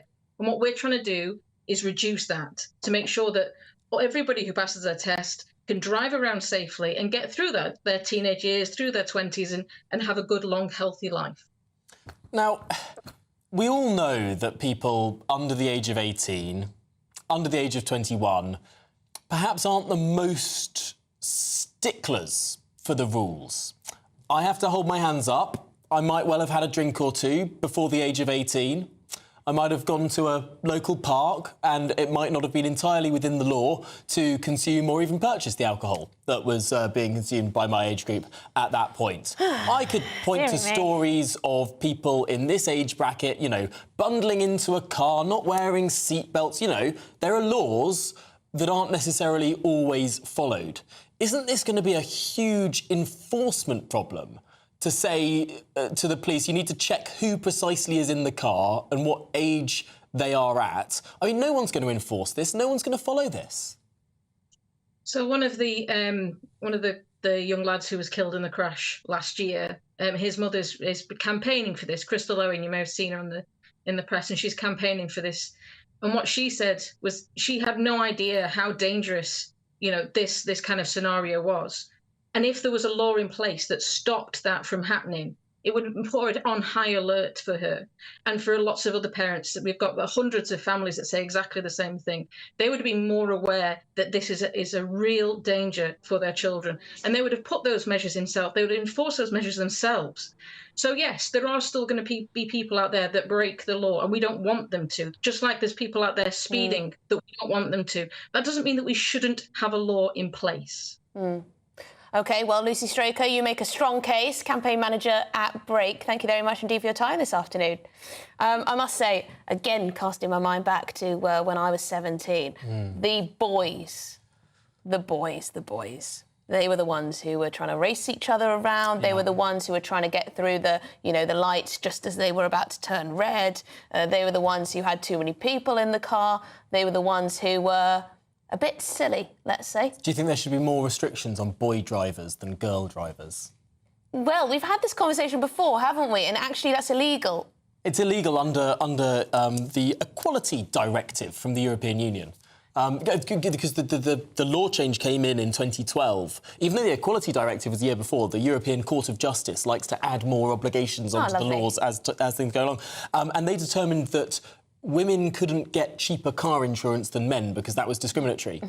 And that was... And Sheila's wheels died a... Well, they still exist, but obviously they're nowhere near as big as they were. I mean, it broke their business model of offering cheaper car insurance to women, which statistically, I mean, car insurance companies should be able to do. Maybe there's a campaign I can do in my personal time. There's a Brexit cheaper freedom. insurance for women. I think that's. I mean, we should repeal the pernicious elements of that directive because I mean it is silly that women are charged far more than they need to be. When they're responsible for fewer crashes, potentially. Well, although a lot of men will severe. get in touch and say, OK, that might be true, but women can't park. Actually, I've improved. Well, I've improved a lot. Here's the caveat. Women get in the same number of crashes as men, right? But the crashes are less severe. Well, that's good then, isn't it? So it's cheaper to insure, even though it's the same number of crashes, the crashes will be scrapes rather than, kablam. Also, I must say, parents need to keep a tab of whether their kid is going off with, loads of friends in a car to, get drunk or whatever it is. I don't know. Anyway, this is Good Afternoon Britain on GB News and a very happy Trafalgar Day to you. We're finding out how much the public actually know about one of Britain's greatest military victories in history. We're going to be live at Trafalgar Square after this. I'm Jacob Rees-Mogg and this is GB News, Britain's news channel. This is GB News, Britain's news channel. This week, Free Speech Brighton, a sister group of the Free Speech Union, claimed that they were kicked out of a pub in the city for discussing trans issues in schools. The group booked a room in a pub for an evening of speeches and discussion when they claimed security guards came and asked them to leave after one speaker began to talk about this topic. Now, a clip of the evening was, in fact, posted to social media. Can you give us some background to what happened, what the event was for, and why you booked it? Our normal pub was being refurbished, so about 3 weeks ago I went in and booked a local pub for a meeting, and they didn't ask any questions about what sort of meeting. It was in a back room. It was mainly secluded from the rest of the pub, so I thought it would be fine. But anyway, they didn't ask any questions. They took my booking. We arrived, I set up. The first speaker started speaking, who's a retired teacher who was concerned about trans in schools and how that affects children. But she was talking purely about children. She was not talking about adults who have protected characteristics, obviously. And then towards the end of her speech, I became aware of security guards standing behind me in the middle room. So I went to have a quick word with them and see what they wanted. And they said, we've had a complaint. And I said, what's the complaint? And they wouldn't say. Then they said, will you come and talk to the landlord? So I went to the front of the bar and they indicated this chap was the landlord, but he looked about 20, so I don't think he was the landlord. So I said, I hear you have a complaint about us. Can you tell me what it is? And he couldn't. That sounds very Kafkaesque, as though you've committed a crime, but they can't tell you what the crime is. That's what I couldn't understand, because, you might... Obviously, they can't tell you who the complainant is, but they should be able to tell you what the complaint is. GB News, the People's Channel. Hi there, I'm Michelle Dewberry and I'm going to take a second to tell you all about my show, Dubes & Co. We start off with the issues of the day. We then bring in both sides of the arguments. We get rid of the disrespect. And then you throw me into the mix. And trust me, I'll tell it exactly how it is. And then, of course, the magic ingredient, you at home. We mix it all together and what have we got, in my opinion, the best debate show in town. Monday to Friday, 6 till 7 on GB News, Britain's news channel. Join me, Camilla Tominey, for a frank and honest discussion with those in power that cuts through the spin and gets to the heart of the issues shaping our nation. You haven't confirmed that you want to stand as leader, but you haven't ruled it out either. This report basically says that he's not fit to stand trial. Is he indecisive? Incompetent? I deliver the dose of reality Westminster needs. That's the Camilla Tominey Show at 9:30 every Sunday on GB News, the People's Channel, Britain's news channel.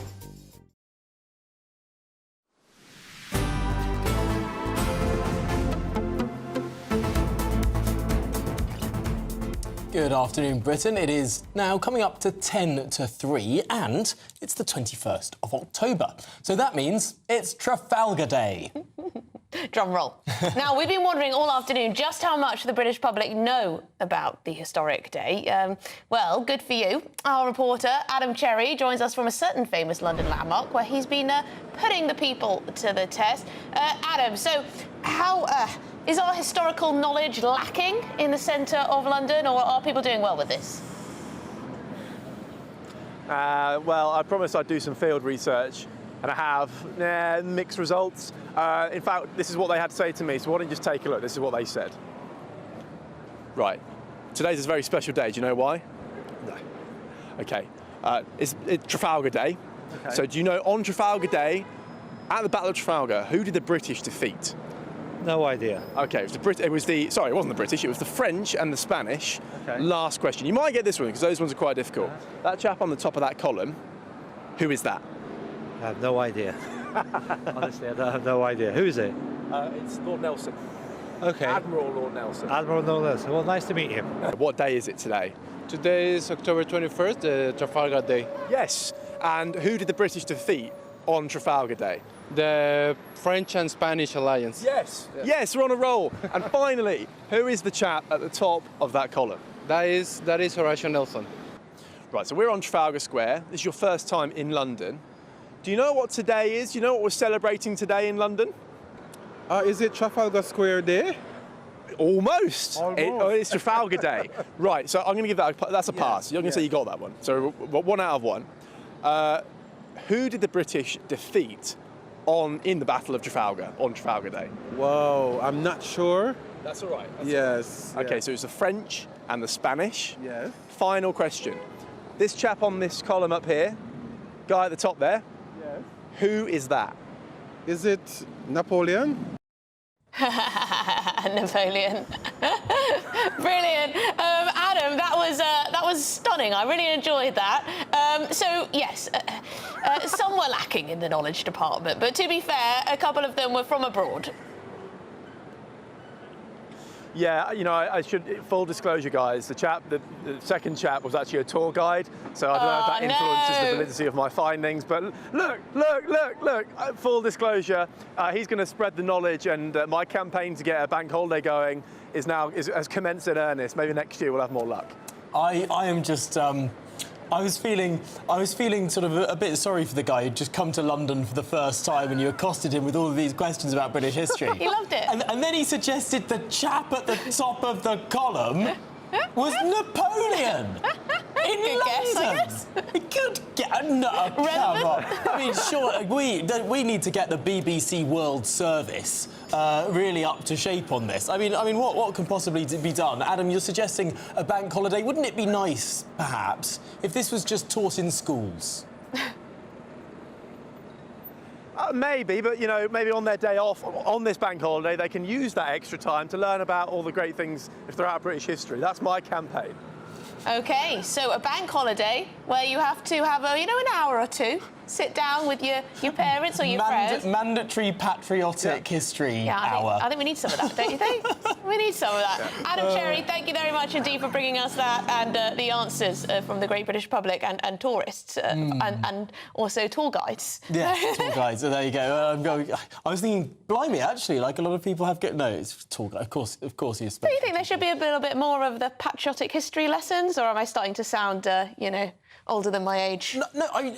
Every country teaches sort of patriotic history. I mean, the Americans, could you imagine them sort of not teaching about, the foundation of their constitution and all the rest of it? I'm amazed we don't teach basically the history between 1688 and Queen Victoria. I mean, basically, all of the sort of long 1700s aren't really touched upon much. My mum always bangs on about this. She taught some history in secondary schools, and we don't do it in a chronological fashion. No. We jump around. People have no idea of, what comes after, what comes before. And anyway. We miss the Glorious Revolution. We miss William of Orange. Revolution, yeah. We miss the first 4 Georges. I mean, it's... we learn all about Hitler, of course. Yeah. And Winston Churchill. Ad nauseum. Well, Ben Leo is up next, when, of course, he is someone who is not lacking in any sort of patriotism at all. He's next.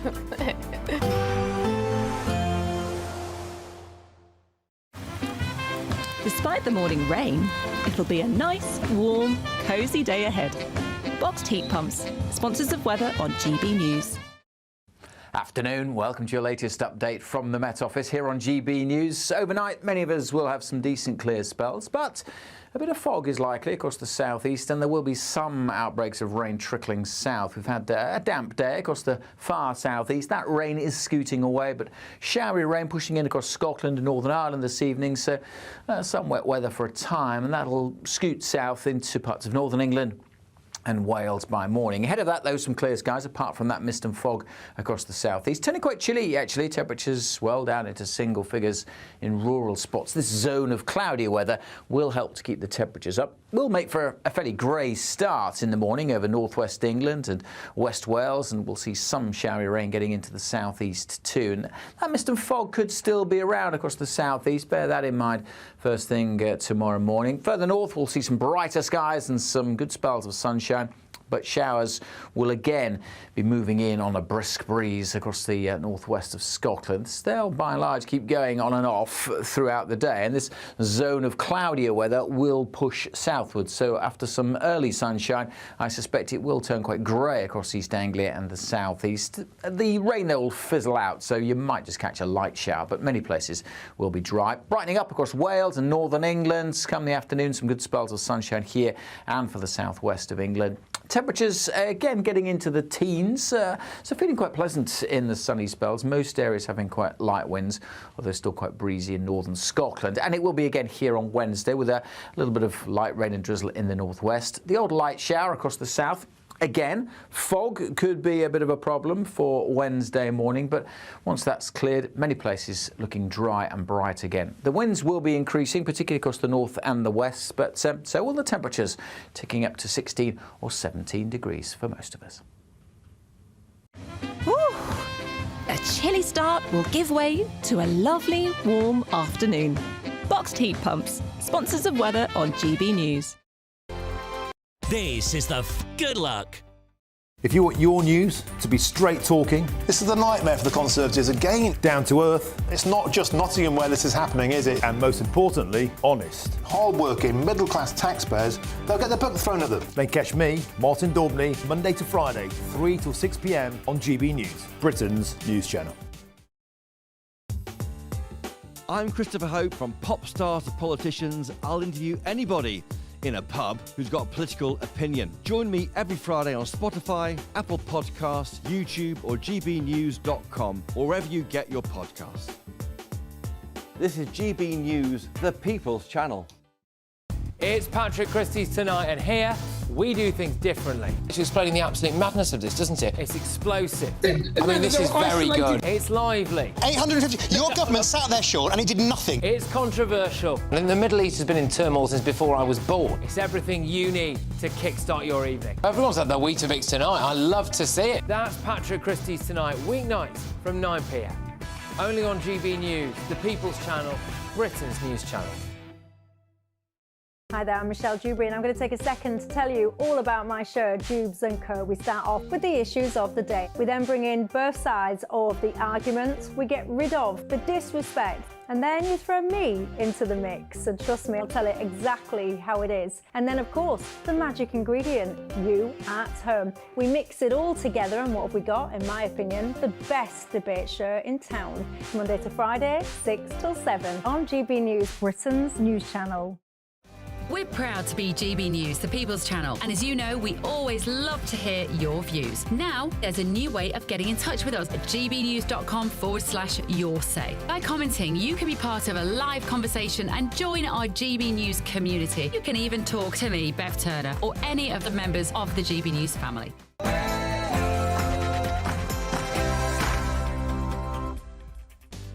Good afternoon, hope you're well. It's 3 p.m. Welcome to the Martin Daubney Show on GB News with me, Ben Leo, broadcasting live from the heart of Westminster and all across the UK. The government has launched a major consultation on the future of the NHS, billing it the biggest national conversation about the future of the organisation since its birth. But what will the public call for? Reform? Or should the whole